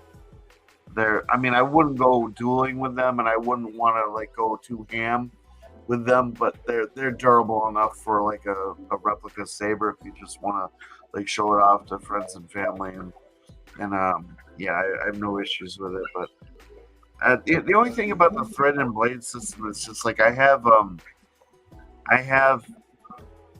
2 thread and blade sabers. I've got the Redeemer, and I've got that whatever the hell it's called. Can't remember what the name of it. I've got another hilt, and for some reason the blade is compatible. Both blades, I have 2 blades. Both blades are compatible with the Redeemer, but only one works in the other one. How does that work? And I try to, get Saberforge to kind of like remedy that situation for me, which is they couldn't do it. The hell's I can't remember the name of the hilt, but it's a really, really nice hilt. It's yeah, never mind. Anyway, so it is. I miss mystery boxes, and I especially miss the Saberforge ones. And honestly, Scott, I think when we got those Redeemers, that was the last run of mystery boxes they ever did. Yep. And that was, oh man, that was 3 years ago? No, 2 years ago. That was 2 years ago. Because I was in Belgium when it happened. That was 2 years ago. 2.5 almost. I got some really, really cool mystery box sabers. I would like sell everything I own just to get a mystery box sabers. There was just something about that whole process, It's just. Yeah. I think what made the Saberforge ones so exciting was because they had so many different hilts to choose from, and all the hilts are pretty cool. Like, you would go to the website and like scroll through, hoping you would get one of the. Oh, I hope I get this one. Oh, I hope I get that one. I hope I get that one. But in the end, you didn't care what you got because you liked all of them. It was. Yeah, I remember. I remember when I got my Archon, and it's got a Saber Core 3.0 with a purple blade, and just to get one with sound. Still one of my favorite sabers. I still love that saber, even though it's just a base lit, like no smooth swing or anything like that. I have a nice sound font in it that kind of fits the hilt design, and I just keep going back to that one. And one would think with that design, with the weird cutaways that kind of angle on the axis of the hilt like this, and they're just kind of rounded like a blade. Never cut myself. I've never cut myself on that thing, and I've swung that saber around all the time. I remember distinctly when you first got it, you cut yourself pretty bad, and you. Not on You're that talking one. about the Archon still, right? Not on the Archon. I've never cut myself on the Archon. I've cut myself on other hilts, but that one, no. I have a really nice blade on that one too. It's like perfectly balanced. The weights. I like that. The design. Archon looks like a cannon hilt too. I like that one. It just has this, like, it really feels very like Old Republic. Has this like real Old Republic vibe to me. Just the aesthetics of it appeals to me greatly. So where did it go? Raymond asked us a question, and he wants to know if any of the Saber Trio RTS builds have caught our eye, and he likes the arachnid. So I'm gonna pull it up, and I like the Stormtrooper Vectra variant there, the white one. Okay, so I'm definitely a fan of this Critical Edge. I like the color scheme on that and the acid etching with the OLED screen. I think that looks really good. Yeah, that one. Do you That like looks this nice. the Zap Stick? Is that what you Yeah, were referring to? yeah. I don't know what it is about this Glacier's Gleam. But if I had the money, I'd get that just because it's so garish. You know that blue? It's like blue on blue. And I would use the only sound font I'd use on that is Jedi Arctique's Frost. Oh yeah, it froze. That'd be Yeah, sound font. that would be cool. That's my sound font, by the way. If anybody out there wonders, if you want to go to Jedi Arctique's page on the Saber font, yeah, he's got some really nice sound fonts, and Frost is one of my go-tos. Aside from pretty much everything that BK Saber Sounds has ever done. I'm a big fan of this Oriconian Ravager. I think that's a cool look. I like the red and the etching on that. I think that's very nice. I like the this Mira Statin Codone or whatever. It's just like white. It's really weird. Yeah, I mean they've got some beauties on here. And when I see the price, I'm like, oh yeah, I could do that. And I realize it doesn't have the power core; it's just the hilt without the power core. And this is why I said like having the power core would be beneficial, because then you can afford some of these things, you know, without getting too crazy. All right, so here's my verdict. If I had the money to spend, I will ask you, which one do you think I would get? And it's not one of the ones I've mentioned already. That was on that current RTS? Yep. Okay. One that you didn't already mention that you would get. If you had the money. Price Or not being an option then? Or if someone wanted to buy it for me.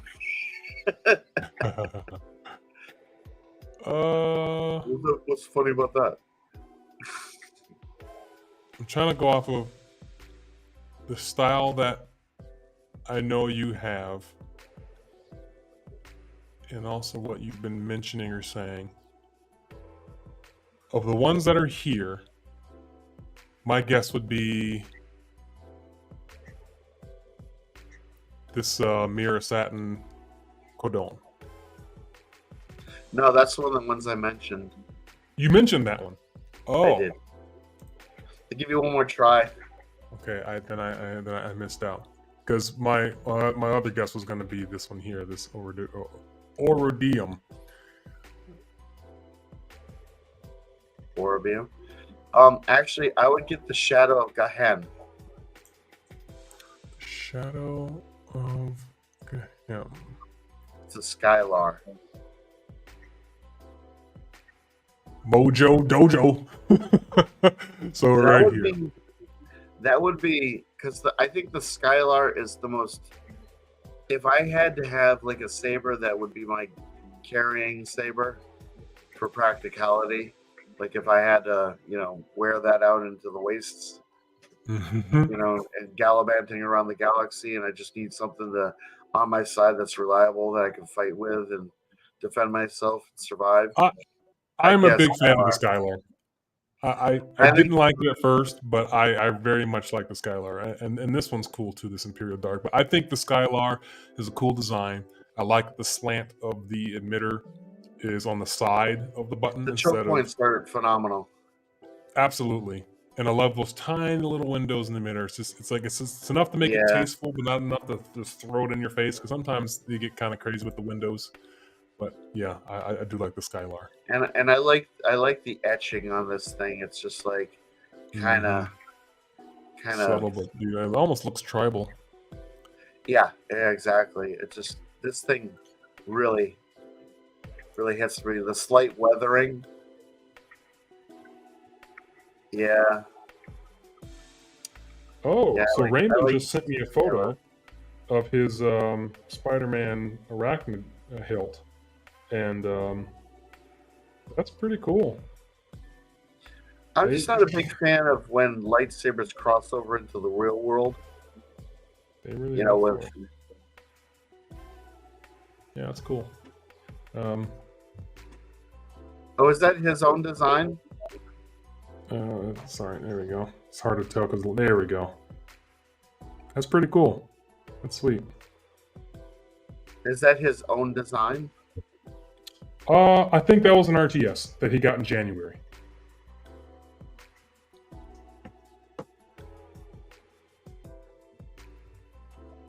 Anyhow, Yeah, but it's pretty cool. Let's see what Dune our theme teacher says. He has one black anodized Skylar with a gold switch. It's the only saber I've never customized. Wow. And he doesn't intend to. If it weathers, it weathers. You know, sometimes you just got to keep them, pure. So Raymond, I agree. A Doom themed saber would be awesome. I don't know about Sandworm saber, the Jedi. I don't know, man. I don't know. That seems like it'd be a little bit too intimate to me. I don't know. Might have other uses. So, as we know, curved hilts are my jam, and I really wish LGT or TXQ or Damien Saber would come out, would release a curved hilt that's not Dooku inspired. Yeah, I would love to see that. I'd love to see them do an original design of a curved hilt that's not Dooku. You know what really pisses me off? I don't know why, with your love of curved hilt sabers, why you haven't bought a Genesis Custom Sabers Bane yet. Okay, let me sell my car first, and then I can afford one. Like, are you kidding me, Scott? No. Why don't you have one? Who you says know how I much don't? he charges for those Who says I things. don't? Why do you think I'm so broke? You know how much he charges for those things. That's insane. That's ridiculous. I can't afford that. Honestly, no one my should be able Moff to afford Gideon that. cosplay set me back. It set me back. I ended up doing 4 installments on that thing because it's called Pinking Shear's Costume, and she's based in Italy, and everything she makes or designs, at least for Star Wars, she always goes off of 501st. She makes sure that it's going to be approved.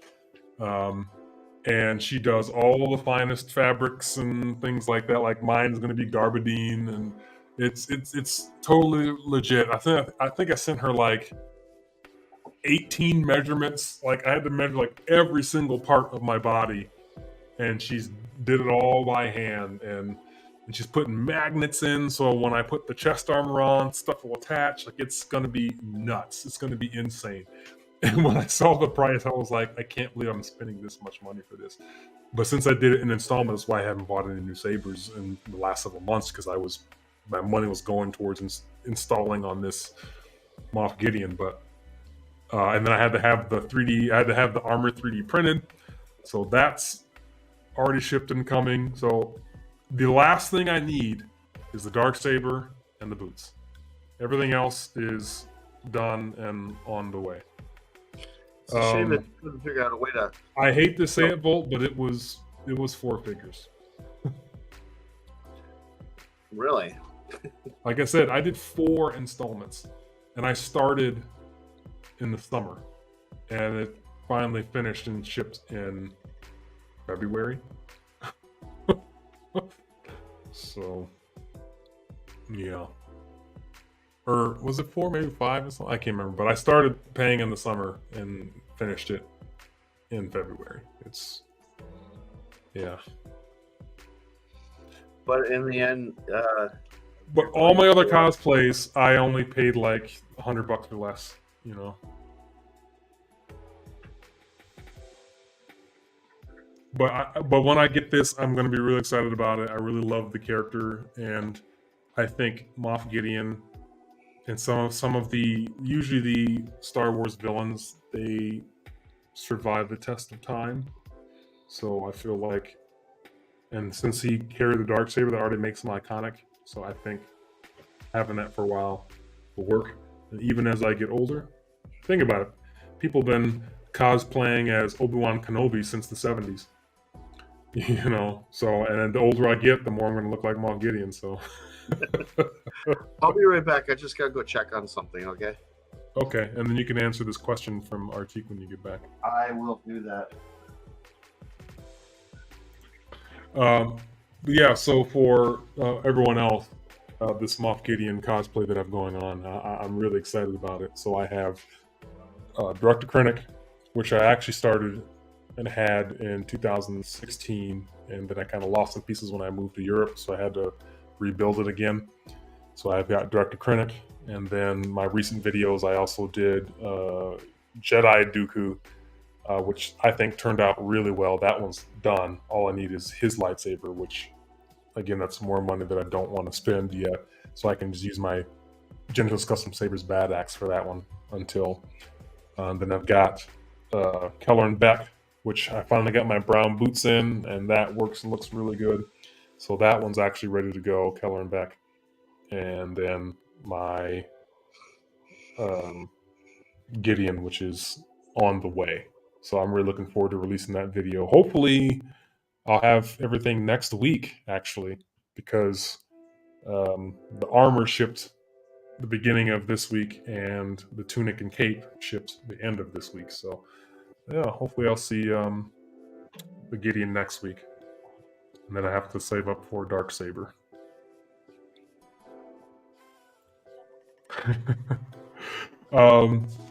Yeah, Volt. And actually, I originally had a Gray Paladin, my character Gray Paladin cosplay, but I wasn't really pleased with all of the parts and pieces that I had, so I'm kind of redesigning him.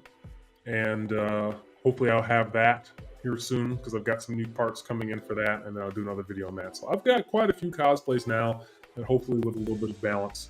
I've got some light side, some dark side, but mostly dark side it looks like, which is funny because, yeah, but all the villains are the cool people. All right, welcome back, Scott. Scotty Dote. So this is looks like you have something to share for Artik. He asked, he's curious if he has a Japanese katana or Leito. Ieto.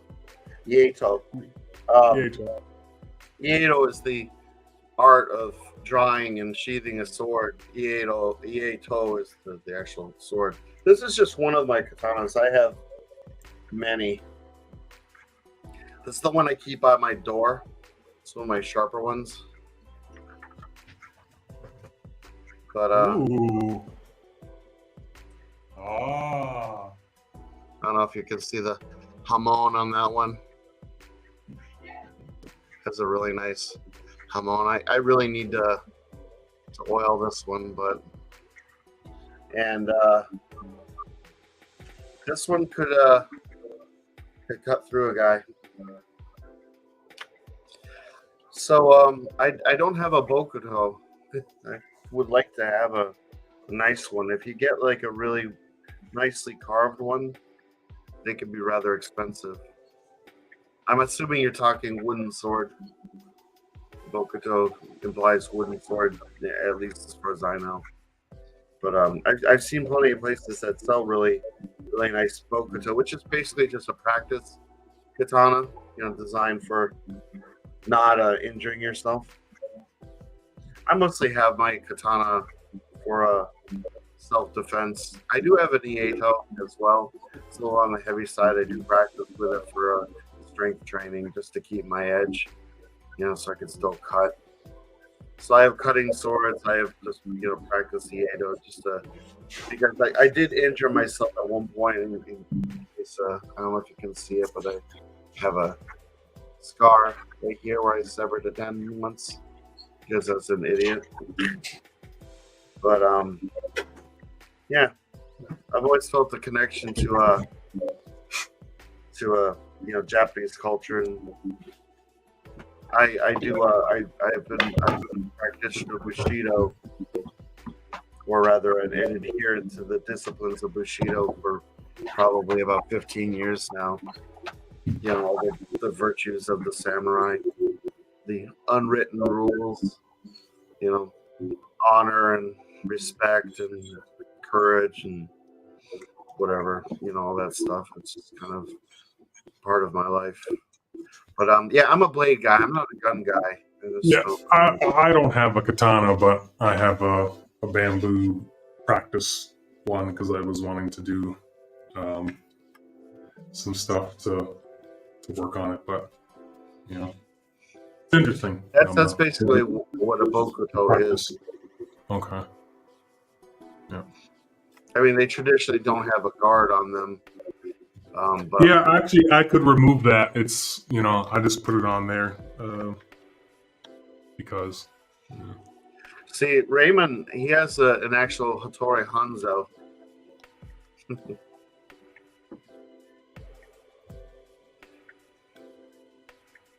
One of my favorite scenes from Kill Bill is when she goes up into the attic. He's got all those swords on the wall, and she just her jaw just drops, and she has a religious moment, looking at all those Hattori Hondo katana. Yeah, I don't know. It's just I've always had a thing about katana and bladed weapons. I've always been drawn to them.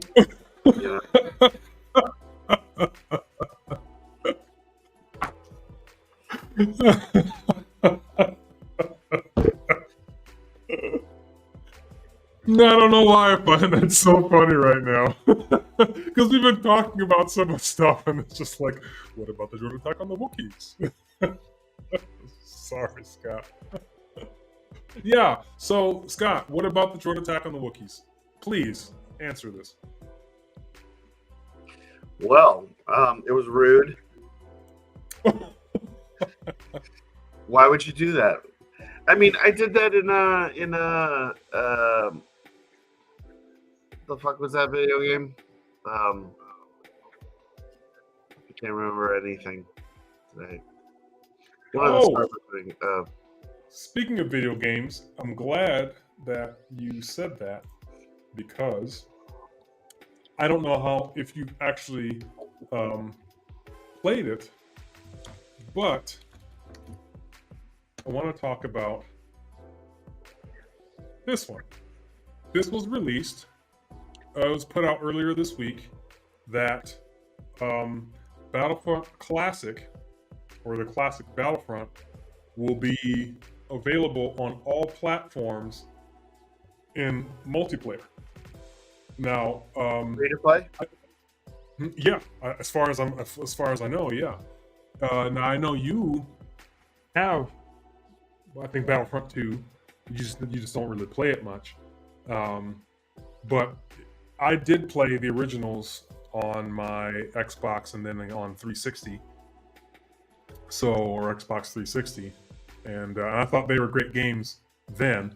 And then we got the new Battlefront and then the new Battlefront 2, which came out in 2017. And of course, that game has its flaws, and it's just doesn't work out. It's very toxic, and there's a lot of glitches and flaws in the game. But we don't have anything else.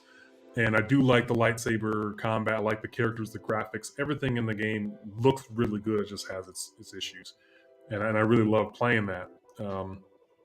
But now that since we don't have a Battlefront 3, they're talking about taking the classic version and making it available on all platforms to be played online multiplayer, which I think a lot of people, it's like a huge buzz right now and everyone's excited about it and saying that, oh, we're not going to play the new Battlefront 2 anymore because we've got the Battlefront Classic. Okay. Yeah. And then another rumor that I heard was that since we don't have a Battlefront 3 yet, and the DICE and EA stopped supporting it, and EA kind of lost the privileges or the rights to it. Rumor floating right now is that the designers from the original Battlefront Classic are doing this multiplayer on all platforms play for everyone because they're testing the waters because they may potentially do the new Battlefront 3. If that's the case, I think we could have a solid game on our hands. Because right now, yeah, we had Jedi Fallen Order, we had Jedi Survivor, great games, but we do not have a current on Star Wars multiplayer game. We don't. And I like Star Wars games. Is 2 dead or something? Well, it's old and it's flawed. I mean, I know you haven't played it much, but you know, I played a lot of Battlefront 2, and the game's broken. It's just the thing about the game is it never really felt like I was playing as the character that I was supposed to be playing as. I just sort of felt like it was so chaotic. Like you die, and it's fun. I mean, it's a good, couple hours of fun. You drink a few beers. We played it once, I think. Yeah. And I wouldn't mind doing that again. But I mean, if they have a little bit more refined game, I definitely like. I think it'd be neat to get Shannon and Kodak. Oh, does he play too? I didn't know he played too. Yeah, I played with them once, and I thought you were there, but it'd be neat to get like. I never played with Shannon. No. It's like we just pick people from the list here. It's like we'll get Arkeek, we'll get Raymond. Yeah. Anybody else? We'll make teams. We know that the guy playing Moff Gideon is gonna be this Jamoki, and we'll have to kick his butt. We'll have to like team up on him a little bit. That guy. Good luck, because I'm pretty good. Yeah. Me, I'm like a World of Tanks gamer. I just go boom, boom, old man game. Yeah, I'm looking for. I saw the I think it's Star Wars Outlaws. I did see the game play trailer, whatever, on Xbox, and that game does look pretty good. It honestly looks similar to Jedi Survivor, just a different theme.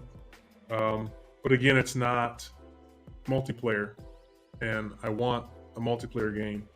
Yeah. I think single player is cool, and having a campaign's nice, but to me, what keeps a game interesting and to enjoy continuing to play it after you've beaten it is to have an online multiplayer.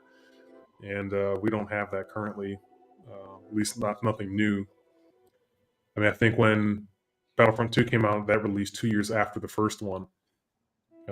But now we're going on, 17, 18, 21, 7 years, and we still haven't gotten another online multiplayer game for Star Wars, which is sad. And we've gotten 2 single-player games already with those Fallen Orders. But, yeah. But the classic one, I think you would like that one. I don't know if you ever played the original, but it's simple. Maybe. And I think I did, yeah. Yeah, although it might feel weird to kind of go back to that after playing the new version, but we'll see. I mean, I don't know, man. Like we'd have to figure out what night is game night. Yeah, honestly, I usually play Mondays because it's quick spawn day. But honestly, when we conclude this live stream, we could jump on and play something too. I know you'll probably have dinner after this, but yeah. Well, I have to watch Star Trek Voyager, so either way, I'm free. I actually I've been playing Rise of the Tomb Raider, and I got kind of tired and a little bit drunk last night. I got stuck on a map room. I think I'm gonna give that a couple days off.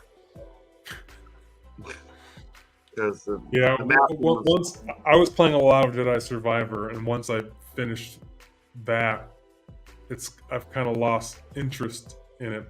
I'm going around trying to collect all the last collectibles and explore most of the stuff, but when I finished the campaign or the story mode, I was already mostly either 100% or 98% explored on all the planets and had most of the collectibles. So at this point, flying around and there's no dialogue with the other side characters anymore, and it's just kind of boring. And I don't want to start it all over. I just don't want to go through all over again. But yeah, I need something else, and maybe Battlefront Classic's the way to go for me right now. so I is might that start out now? Kotor again. I'm not sure when it releases. I'm not sure. I don't think it's out yet. Maybe. Well, they just talked about it this week, so probably not.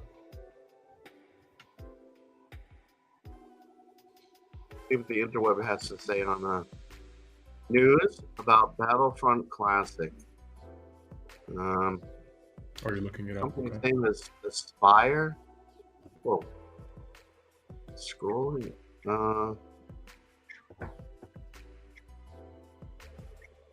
They So keep anyone talking about- watching, do we have gamers out there? And if so, what is your favorite Star Wars game? Current or old, any platform. But let me know. For those that are live with us right now, please go ahead and check and type into the live chat. And if you're watching this afterwards, put it in the comments because I'm interested to know. I actually am on Xbox Live, and my gamer tag is Grey Paladin. So if you are a Star Wars multiplayer gamer, maybe I can run into you in the cosmos there. I do play mostly Battlefront 2 as far as online multiplayer goes. And my gamer tag is Cryptic Paradigm. The original, no, that was your second. Yeah, that was your first name. Cryptic Paradigm was your first YouTube channel name, right? And then you went to Darth Yeah. Paradigm's Illuminated Blades. Um, No, you're a Simple Samurai. That was your. Yeah. I've changed it multiple times. I'm not good with like pseudonyms. I just none of them really. They're all so like silly. Just gotta find Now you're something. D-Pib. Yeah. Not to be confused. You're D-Pib. You're like Diet Pib. Oh, look at that. Boy, you're clever. Yeah. I mean, I Hey, figure at at least this you're not point RC Cola. I'm not even producing content now, so it's just like, I'm changing that. But I've got like 1,000 videos up. Yeah, you do have a lot of content. Not that anybody watches any of them apparently. And you got that Revan saber coming, so. Huh? And you got that Revan style saber coming, so. No, I don't.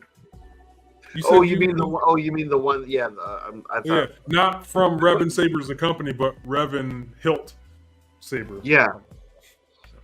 So I mean, yeah, I was thinking about doing a live unboxing just for shits and giggles. That way, I don't have to edit anything because I'm super wicked lazy. It's like I see people like they like your videos are generally speaking modestly edited unless you decide to really go for it and make a like a marquee video that where you feeling creative, but it's still within reason. I see the creativity that people put into their videos. There's a channel that I've been watching since the beginning of time. I'm a habitual World of Tanks player, and there's a guy named Klaus Kellerman, and he has his World of Tanks channel, and he calls it the No Bullshit channel. And Klaus he's always been kind of like my I don't know, I've always thought of him as sort of the ideal level of concern that one wants to have about the topic at hand, and he tends to be very very frank and no bullshit, and he doesn't really like, he has a nice clean channel, but he has a way about him that I've always wished I could emulate. But then again, like a lot of people have editors to help them out. We do not. The big channels do, yeah. We're like Still one man bullshit, shops. So shout out to you, Klaus Kellerman. You're my guy. I feel like I've gotten a lot better with editing videos, period. And each time when I have an idea and I try to do something different, I learn a little something new. But I've streamlined my process pretty good where it's not a chore to edit. Minus the last video I did. I was just so tired and I just wasn't really in it. But everything else, I feel like I have a pretty good set process. Title screen, end screen. Some of that stuff you do it enough where you just keep reusing the same stuff. So it's just the intro is actually the easiest part. It's the stuff in the middle, just figuring out where I want to splice and cut things. And I've been trying to really reduce the time of my videos, not make them so long. And I watch my videos after I'm done, and I try to eliminate information that's not really pertinent, or if I get off topic, or if I start to ramble, I cut that stuff out now to try to make it a better viewing experience. But it's not much of a chore anymore because I feel like I've done enough where it's just, this is the process. I kind of flow into that, and then I get these ideas and creative juices, and I save certain files and clips and sound things. I just insert it, and boom, I'm done. Yeah. For me, the issue has always been trying to find video editing software that kind of. I've used 2 or 3 different video editing software packages, and I just get bored with them after a while because they don't really offer too much in the way of variety. I watched a video that it was the top 5 free video editing software that you can get, and I tried one of them, and it seemed all right up to the point where I couldn't figure out how to do captions. It was there. And that's important for what we do. Huh? And that's important for what we do, having to do captions. Yeah. And I just couldn't get it to work. It was like right there. It wouldn't work. And I'm like thinking, is this because this is the free version? You can do all this other stuff, but you can't do this basic thing. And that's what the experience is like. You'll find something free, and it'll be like, well, you can. They're missing an essential part to make you buy the one. Yeah, but you can't do this. And I'm like, so you can't splice the video. Okay, well, what good is? Well, what's the point then? Yeah, you can't. That's the whole point of editing a video, so you can do that. And the one that I currently have installed, if I could just figure that out, it'd be great because it has nice transitions, and it seems to be a fairly. Yeah, that's what I like, having good transitions and stuff. Being able to click those without, because for us, like, if I had to create that on my own, 1, I wouldn't have the idea, and 2, I wouldn't have the energy to figure out how to manipulate that and do that. But when I can just click this transition and automatically makes it look pretty for me, sweet, click and drag, done. I don't want to have to think about it. I just want to click that and say do this, and then let it go. I'm probably gonna have to just go back to the one that I've been using because it'll actually allows me to at least do really, really basic videos. It has really basic transitions, and I can do all the basic video stuff. It just doesn't have much in the way of effects or anything. It's just really basic. And to be quite honest, I don't give a rat's. Yeah, I think the main idea is to be able to get your content and your message out in a nice, organized way. The other stuff, that's just icing. Is it necessary? Absolutely not. And there's a lot of very big and successful channels who don't do all that extra stuff. I feel like I do a little here and there, but I watch some videos and they're like on another level for me. I think what I do is enough for me. I think if I tried to do more, it would become more of a chore and stressful for me to edit. And I think for you, like you are a very laid back, like I'm in your living room talking to you kind of person. So I think your content can reflect that. You don't need to do all the Yeah. extra flashy stuff. I My think it was problem is I'm a maybe Scorpio. I think it was 2 years ago. You did a really good edit where you had like Star Trek clips in there and a really nice intro. I don't know what software you used for that, but I thought that worked extremely well for And me. no one watched it. Oh, I watched it a few times because I thought it was really good. But again, it's not, and this is what I learned too. The video views are not just on your editing or your content within. A lot of it is the video about what people want to see. And even if it is about what they want to see, if you don't label it the right way or if your title isn't the right way, people aren't going to see it. And so I thought it was an excellently, it was an excellent edited video that you did then, but maybe what it was about wasn't enough to grab the people to click it and watch it, or You YouTube see, to that's even put just it it. out for people to see. A lot of the material is actually, pretty eclectic, and it's funny. The videos that I've known would actually probably do very well are the videos that I haven't wanted to make because I don't know. I never really felt like I could do the subject matter justice. I won't name anything, but it's just I don't know. Right now, the main issue is just the fact that I work too hard and I spend all my time driving, and I just don't have the energy anymore for this. And I feel like YouTube has, as I wrote to you, I feel like YouTube has changed to the point where like the little guys like us, we're so unimportant and we're so completely Yeah, you know, it's unless much more you're difficult. Subbies, no one cares. But not only that, the audience has changed. We are past the point, like someone like City of Sabers, if he started now, there's no way he'd have like more than, a few hundred subscribers because people wouldn't really be into his style or what he's presenting, his content. The audience has changed. And I've tried to evolve and change a little bit with how I present my videos, but um, I think people just aren't as interested in sitting down and watching a review of a saber. They just don't care. They don't.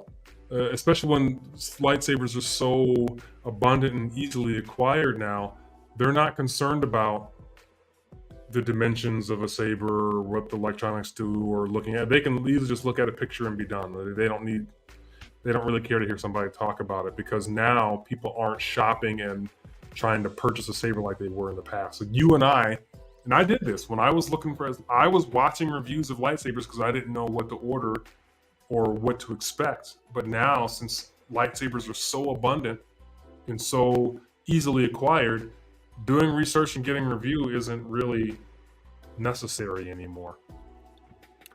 And especially if you don't have the flash and bang of doing all the extra acrobatics with your saber or having a vagina. It seems like if you're an attractive woman, you don't need to do anything. You can just say, "Hi, I'm pretty. I'm holding a lightsaber," and boom, you got 100,000 subscribers.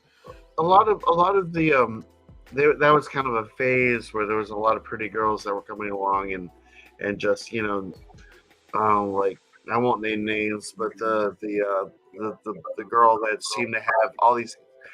She had all the sabers handed to her. All these like expensive sabers were given to her free, and all she could do was like the Obi Annie, like at a million miles an hour. And I just like watching someone do the Obi Annie is just not. It's not appealing. Well, the Obi Annie is just so overdone. It's just not impressive anymore. Like, who cares? Anybody You can see do like Obi Mike Annie. Starwalker like out there like doing like actual like choreography where you're just sitting there going, well, that's next level. That thing is. But not everyone can be like that, and I understand that. But I don't know. Obi Annie is not special anymore, especially now that everyone has a video. Oh, you learn Obi Annie in 5 minutes or whatever, and it's like, wow, okay, great. And the person demonstrating it isn't even that good. Obi Annie's not hard, and nobody cares anymore. What I do like, and I think it was Cole, the Grey Ghost Jedi. I always liked his videos because he would take like a scene from like the Clone Wars or something and then he would try to, or he wouldn't try, he would replicate their saber move and then show you how to do it. And I thought that was cool. That was something different and new to see. Where, hey, Depa Balaba did this move on this episode of Clone Wars, and I'm going to show it now too, and now I'm going to show you how to do it. Like, I think that stuff's cooler than just seeing an Obi-Wan.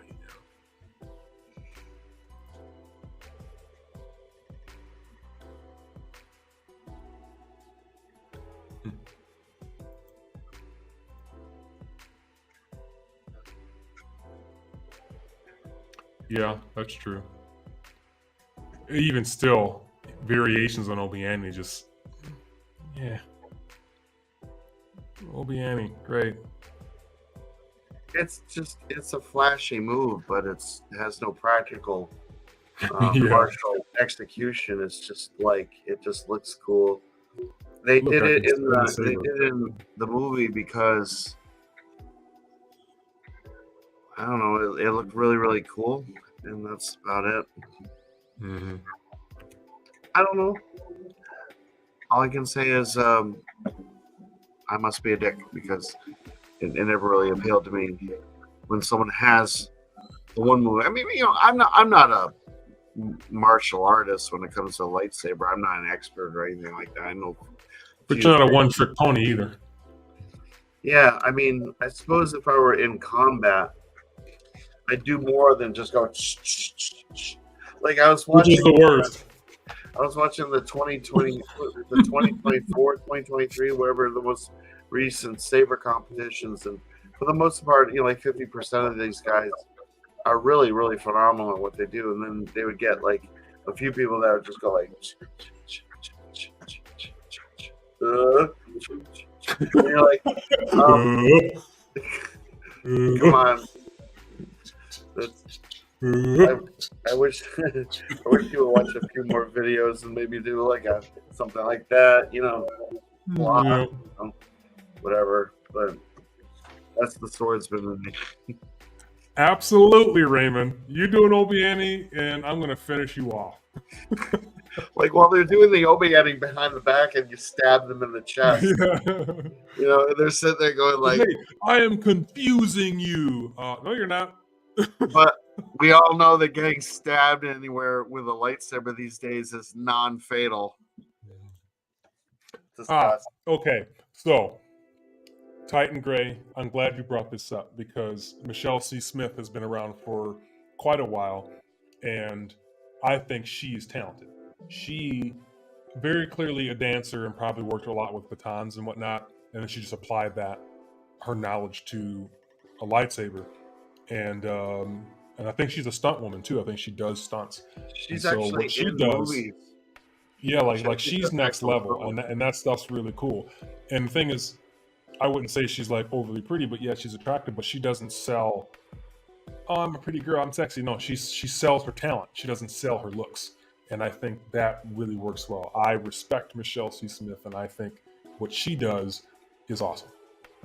When she cuties herself up, she's like attractive, but then she gets a whole bunch of crap from the people that get triggered by such things. But you know what I like about her is she's talented, but she's not just. She works at it. Yeah, you can tell she's earned it. She's talented because she worked at it. And I like watching when she's practicing on how to do a move, and she'll show a video where she screws the thing up like 20 times in a row and has a lightsaber land on her head. Where she's like ducking. I mean, she's human, so she has these skills, but it's kind of like acquired by hard work. Yeah. And she's a bit of a nutcase. She's definitely I saw a video where she was talking about like her personal philosophies and like her expectations in life, and and I'm just like, if you're not like working a 9 to 5 job like 5 days a week and then commuting 2 hours a day, then great, then that's great. You know, you can put that kind of effort into it, and I respect her for it. You know what I Yeah, mean? and see, I That's used to be a career. teacher. I used to teach high school, and she's a good teacher. She knows how to explain things, and so when she's like showing you something and teaching you how to, or demonstrating and showing you how to do it on a video and teaching and explaining, I think she does it really well, and I definitely respect that. Michelle C. Smith she's legit. She doesn't fall in the category of bullshit Obi Annies and look, I'm pretty, give me, subscribers and attention. she earns and does what she does, and she does it well. And that's the other thing. You could put her up against some of the other most talented people, and she would hang. Like she's just that good. Yeah. She deserves what she has because she earned it because she's good. My only complaint is the same complaint that I have with anybody who's doing lightsaber skills.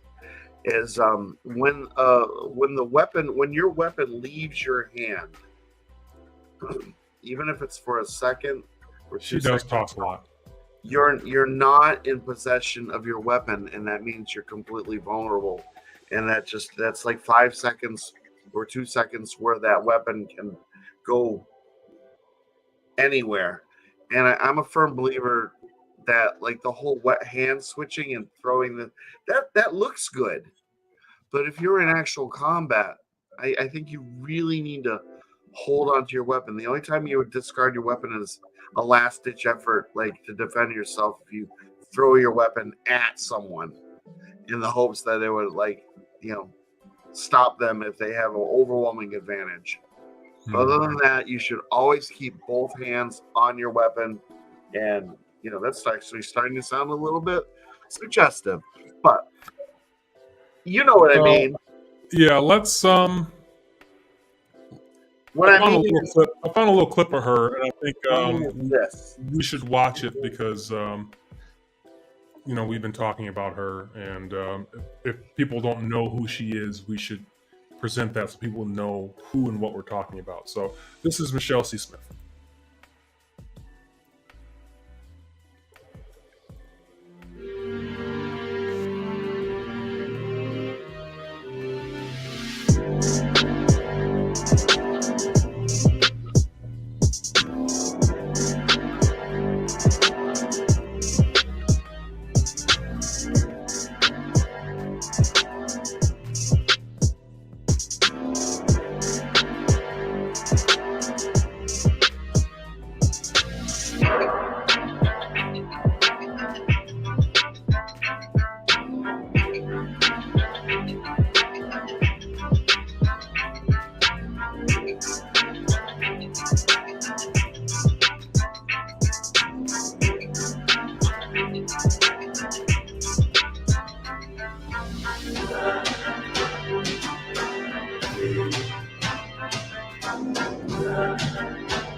Yeah, so that's Michelle C. Smith. I mean, badass.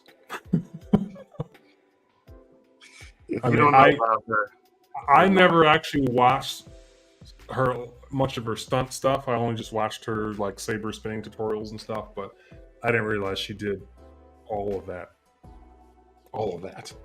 So, yeah, that's. Raymond wants to know if there's any movies that we're looking forward to. Well, okay. 7,000 subscribers. I will tell you one thing, Raymond. I no longer go to the theater for various reasons. Mostly, I believe. I can't because we're not in English out here, so there's no movie theater for me to go to. Well, for me, it's just there's many issues. I just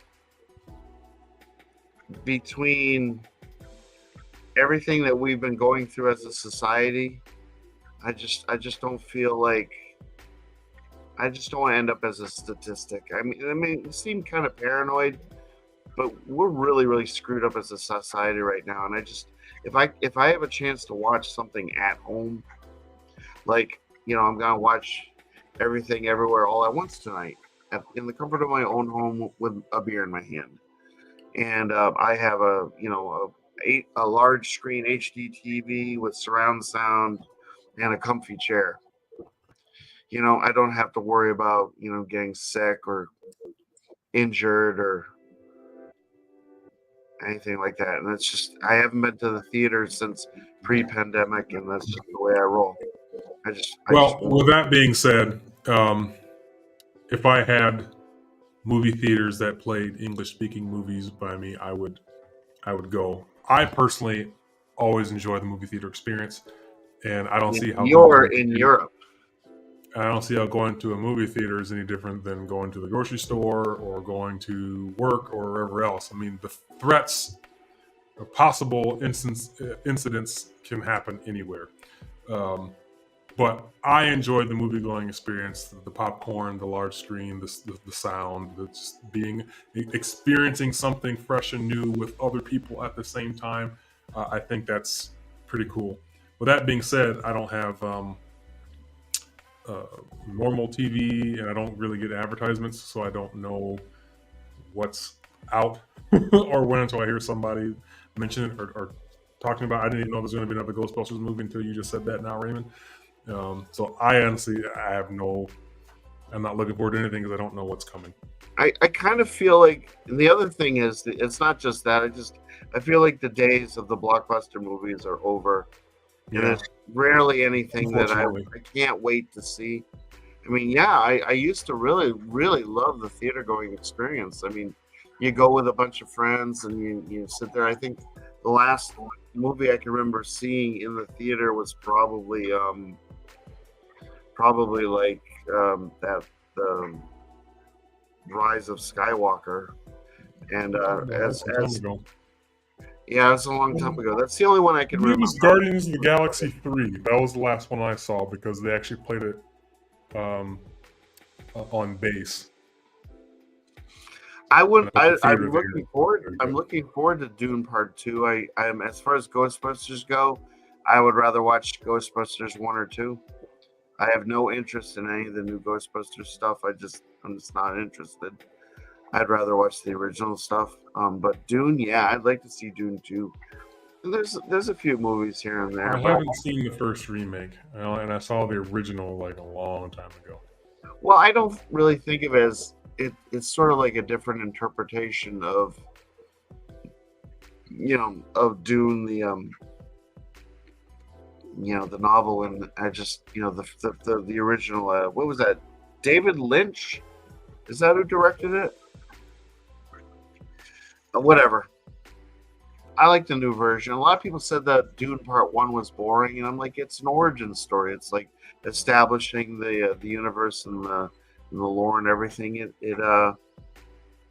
I thought it served its purpose. I like the original Dune movie, but I think of the newer one as a completely different entity. It's just kind of like when you think of like the Halo TV series. I always think of Halo lore and the Halo TV series are two completely different things. The Lord of the Rings books and the Lord of the Rings movie series are two very, very similar yet disparate things. And I can enjoy them, But I can't think of any other movies that I know about. So last thing I kind of wanted to cover before we wrap this up, and we kind of talked about it a little bit earlier, but I just feel like it's something I want to close out on something lightsaber related, and that is the Xeno 3 sound cores, whether you have Xeno 3 baselit RGB or Xeno 3 pixel. And I think I know you have Xeno 3 RGB baselit, Scott, but do you have a pixel yet or no? I don't think so. I just have. You have the original Xeno pixel, but not the Xeno 3 pixel. I have like a Xeno 2. Okay, yeah. Which that was pretty good too. Just didn't have the accent switch or the Bluetooth. Yeah. But other than that, everything else was good. So yeah, the Xeno 3 stuff, and I think this is so good, it's probably gonna stay as it is for a while. I've done a couple of videos on both the baselit, and my last video was on the Pixel, and I think these cores are great. Everything that you and I have been complaining about with those LGT cores, they've addressed them since we first started saying what the issues were back in 2019. Because, I mean, when they were first doing them, they weren't good, but it was nice to have because it was something. But like each iteration, they addressed all the issues that kept it from being great. And now I feel like it's great. If there's one thing that I would improve or change about the LGT Xeno cores, the only thing left for them to fix is the speakers, really. I mean, and what they have now is pretty good, but the speakers just aren't great. There's not enough bass. It's like the EQ, I don't know, like they're loud, but it's almost like not a good quality loud. But other than that, if they had new speakers or better speakers, then I would change nothing else about those cores. I just think, especially for what you pay for them, the value, you can pay whatever $200 for this new Saber Trio Power Core, CFX, and all those effects and stuff. The Xeno 3s can do pretty much all that other stuff, just at a maybe slightly lower quality, but the price reflects that. I mean, you can get a core for like $50 now, and it does all this stuff with Bluetooth, which is awesome. You want Bluetooth in the CFX? You're paying for it. You're paying extra for it. Now it's coming standard. Yeah, I mean, if anything, the only thing that limits the speaker integrity is just the size of the core. Yeah, it's small diameter. My main complaint is if you get the baselet, you can get it with the micro SD card or without the micro SD card.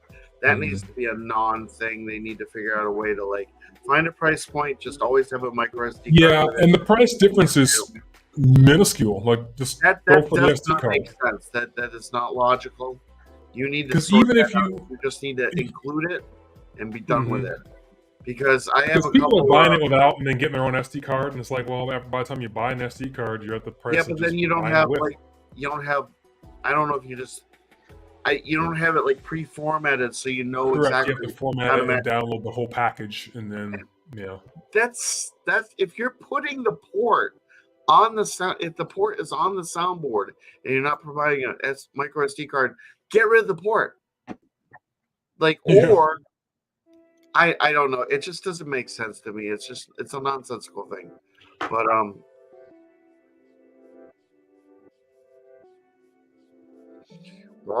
Bruce, fancy chassis process. Yeah, Titan is saying the Shinhati has the removable chassis, and I have that in my Keller and Beck, which I think is super awesome. And to my surprise, I saw these little this little strip on the side. I said, "Oh, that looks like lights," but when you pull this out, there's no switch on it, so you can't activate it without. But once you wake it up from deep sleep,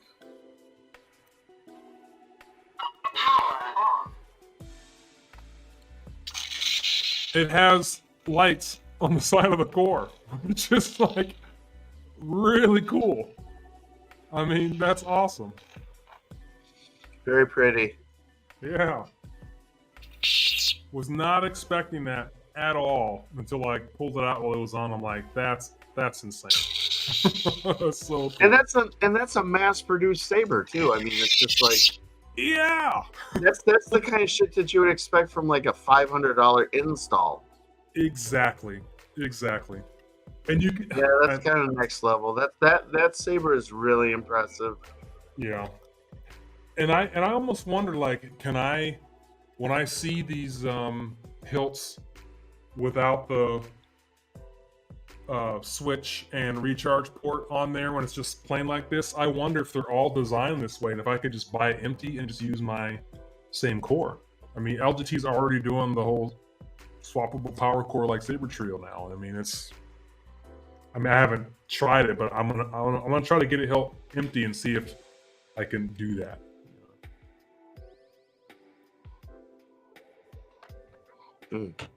Yeah. I really do think that these new Xeno 3s are just really, really awesome. I think you and I were one of the big advocates of they don't have action swings, and we were talking to Dark Wolf saying, "Hey, action swings," and then he went to Damien and those guys over in China and said, "Hey, can you get the action swings? Because people are asking for this." And then we had another live stream when Dark Wolf was on there, and he said, "It's coming, it's coming." And I think it was like 3 months later, we got it. I mean, we kind of pointed out the obvious, you know. The thing is like, if you make a sound font and you don't have like decent accent swings on it, forget about it. Yeah, exactly. I mean, accent swings are the poo. They're the shit. They're the jam. You know, they're what make. So, Titan, you're saying that there is a switch here, and I always wondered what this was, and I pushed it once and it was nothing. But now that I actually like put my nail and apply some pressure, I see that it is a switch. So I'm gonna test this. Oh heck yeah! Okay, sweet. Thank you, Titan. You. Oh. Thank you, Titan. You just made my night. You made my night. That's awesome. Soundboard configuration erased. Damn it! Yeah. Damn it, Jim! I'm a doctor, not a lightsaber installer. Installer, not a sabersmith.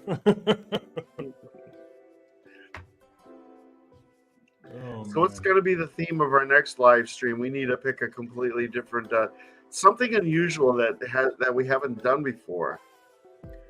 Well, usually as the time goes by and something pops up, then we usually talk and say, "Hey, this would be a good one to live stream about." Yeah. But I'm actually interested. We got a couple of viewers here. What would you like to see us talk about in another live stream? Please, just Star Wars related or something similar to Star Wars, but not necessarily Star Wars. But yeah, what would you like to see us have a discussion about? Because apparently he's got a 7 of 9 thing going on now. I'm watching Star Trek Voyager, and I mean, it is 7 of 9, and damn, she's still pretty. Even in Picard, she's still pretty. Everyone's favorite Borg. Yeah. Come on, guys, chop. What do you want to see? Ideas. Show us the cheddar. Yeah, I mean, any ideas of what you'd like to see us talk about in a future live stream? Ain't that right? Do you know what? Wife wasn't she? We should put her in Star Wars. Give her a character in Star Wars. Bring back Jerry Ryan.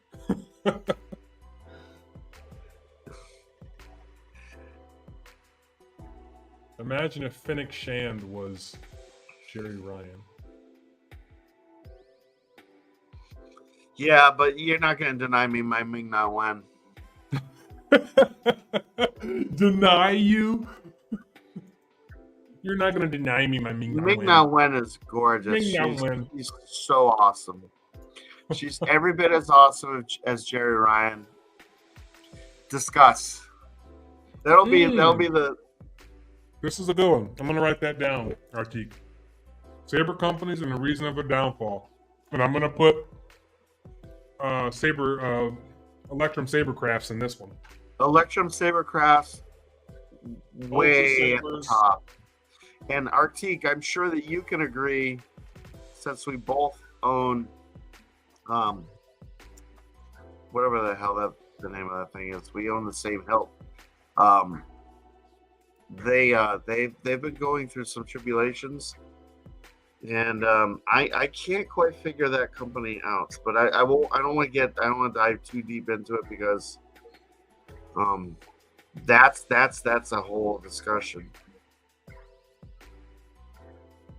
Saber companies and the reason of their downfall. So we're gonna have to do a little bit of research for that one because there's a lot of companies that we may have forgotten. Yeah. I mean, me personally, everyone knows that I have kind of a beef, like issues with Revan sabers, and I can't really. There's not too much to say about that, other than the fact that like they went through what they went through, and then they walked away from me, with a saber that they were working on that I paid $500 for that I never got, and so I'm always kind of. I really appreciate them for the work that they did for me, and I love their sabers. But at the same time, geez, I wish I didn't have this sort of Damocles hanging over my head of this one thing that they never did for me that I paid for. It just seems wrong, but they've disappeared from the face of the earth, and it's really, really sad. DX sabers, neither of us have experience with DX sabers because we're both. We've heard enough stories. I've heard plenty of stories. I don't hear too much about them anymore, but yes, that would take 2 hours.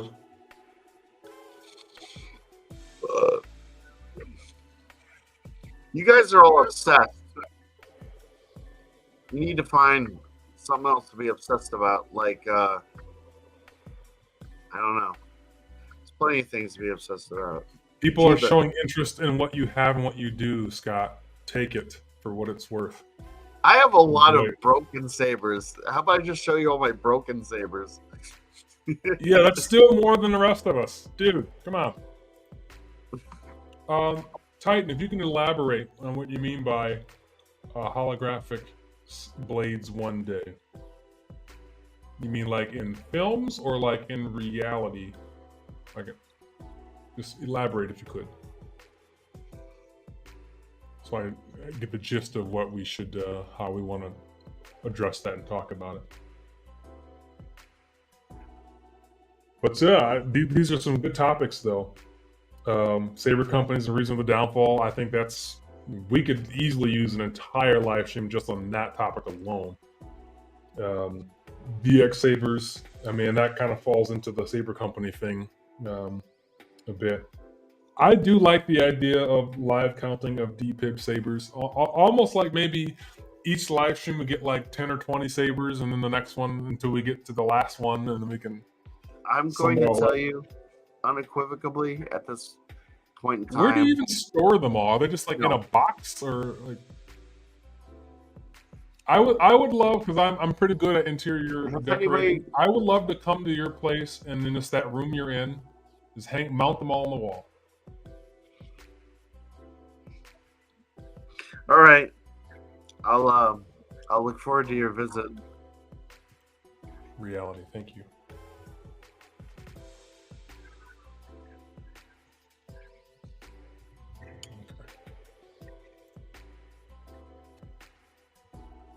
How about we do I think you've only gotten rid of. I know you gave one to Shannon, a dark saber, and I think you maybe sold one. But other than that, you're not one to have a saber in and then have sabers go out. Like, saber comes in, it stays in. Yeah, I'm a little bit weird that way. I'm not like I don't like letting things go. It's the hoarder in me, I guess. I don't know. Even when it's no longer functioning and not your interest, but yeah. Didn't you end up getting rid of? No, you said you might get rid of one of your quiet. No, you didn't say you get. I can't remember. I mean, I guess I could go through all of your videos and start counting, but I'm sure I know you have sabers that did not make it into a video, because you even said some of them you got and the unboxing was a disaster and you just didn't put it out there. There's still stuff that you haven't reviewed. So I could count all your videos and maybe add like another 10 to that, and that might be a ballpark number. Yeah. You still haven't reviewed or done your count Mark 2. Mark 1. Sorry, I have the Mark 2. They're on Mark 4 now. Well, I haven't been able to find the time or the money or the energy just to ship it back to you to get you to take a look at it. So that will happen one of these days before both of us have died. It's on my bucket list.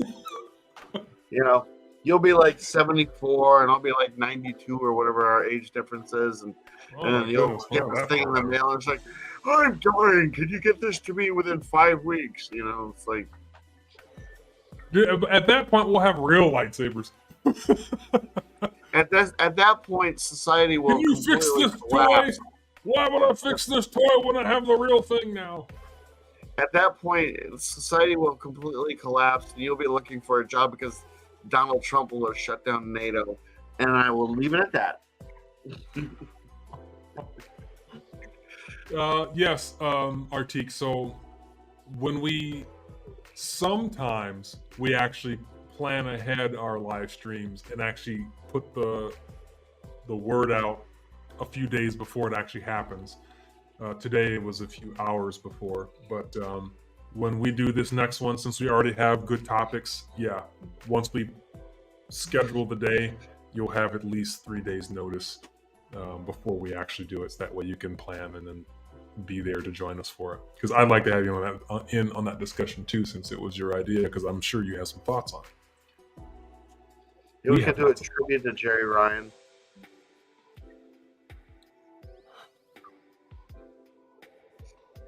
Right? Well, I will tribute. I will watch a tribute once we finish this stream. I'm going to continue. I'm in season 5 now, the end of season 5 now. So I'm ready to go eat my dinner. Yes, very good, very good. Everyone, thank you very much for tuning in to us this time. As always, it's a pleasure to interact with each of you and to get topics and ideas and get your perspectives and just listen to us ramble on, us old coots here. I just appreciate spending times with fine hobbits as these. Hobbits. Hobbits is precious. I love you guys. I do. This guy. I was watching one of your older videos yesterday when I was cleaning up my studio, and you were talking about a saber, and you literally shifted gears mid sentence. You're like, yes, and this saber has this nice little precious. Like, you just went into full on Gollum. It was like Scott and Darkseid and Gollum, and I'm just like, how did he just? It was literally like, and it was totally unplanned. You just shifted into Gollum. Like I have issues.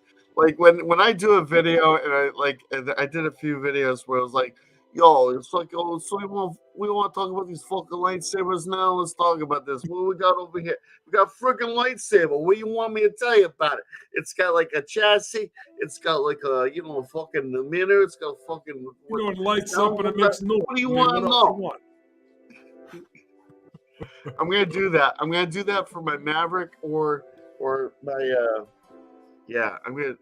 Or your new revenue for your life if you do a live. I'm gonna do the most offensive video that I possibly can because I don't care anymore. I just don't. I'm not making any money. Who cares? Hey, I did a boxing review. Let's get ready to saber. I mean, do whatever you want. Have fun with it. You know. You did your Saberhood videos, which by the way are classic. I love your Saberhood videos. I'm waiting for another. There has to be another one. You know what? I want to do a fresh new one. Yes, I will be doing a new Saberhood video. I'm surprised that hasn't been picked up as a thing. It's like we found this guy on YouTube, and he does like this thing called the Saberhood. We don't know what that is, but he's perfect for our next project. And then before you know it, you're like doing this Mr. Rogers thing, and I'm just like, wow. I knew him when. He doesn't return my calls now, but because he's a dick. It was pretty awesome because when I did that, they flagged me for a copyright, but then they only did a partial. because it was still original, but I used their music. So You stole I their was money from really cool with them. that because they could have not honored it at all. But They they said didn't make 18 cents. they said partial, so like they get part of the royalties and I get the other part. And I thought that was cool. Honestly, they probably looked at it and were like, "Oh, they took our song, but that's pretty cool. We did with it." Well, we'll let them have Yeah, some. exactly. Shut the fuck up. Give the guy a break, you know? It's a beautiful fact, day in you owe the him States. some It's a money beautiful for- day for Saber. You owe him some money for keeping that shit alive. Come on, people. Lighten up. Yeah. We don't have much time left. You know, the world's got like 10 years at best, maybe 15. You know what I mean? You know what I mean? Mr. Paladin Saberhood. Yeah. Just.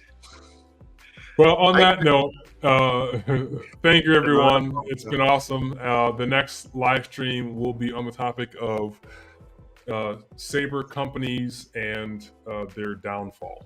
And I think that is an excellent topic that can cover up a lot of time and use a lot of input from all of you. And, of course, our own personal thoughts and experience as well. So, yeah. Anything else you got there, Scott? All right, cool. Well, everyone, thank you very much for watching, and may the force be with you. Thanks for joining us. We'll see you guys next time. Ciao.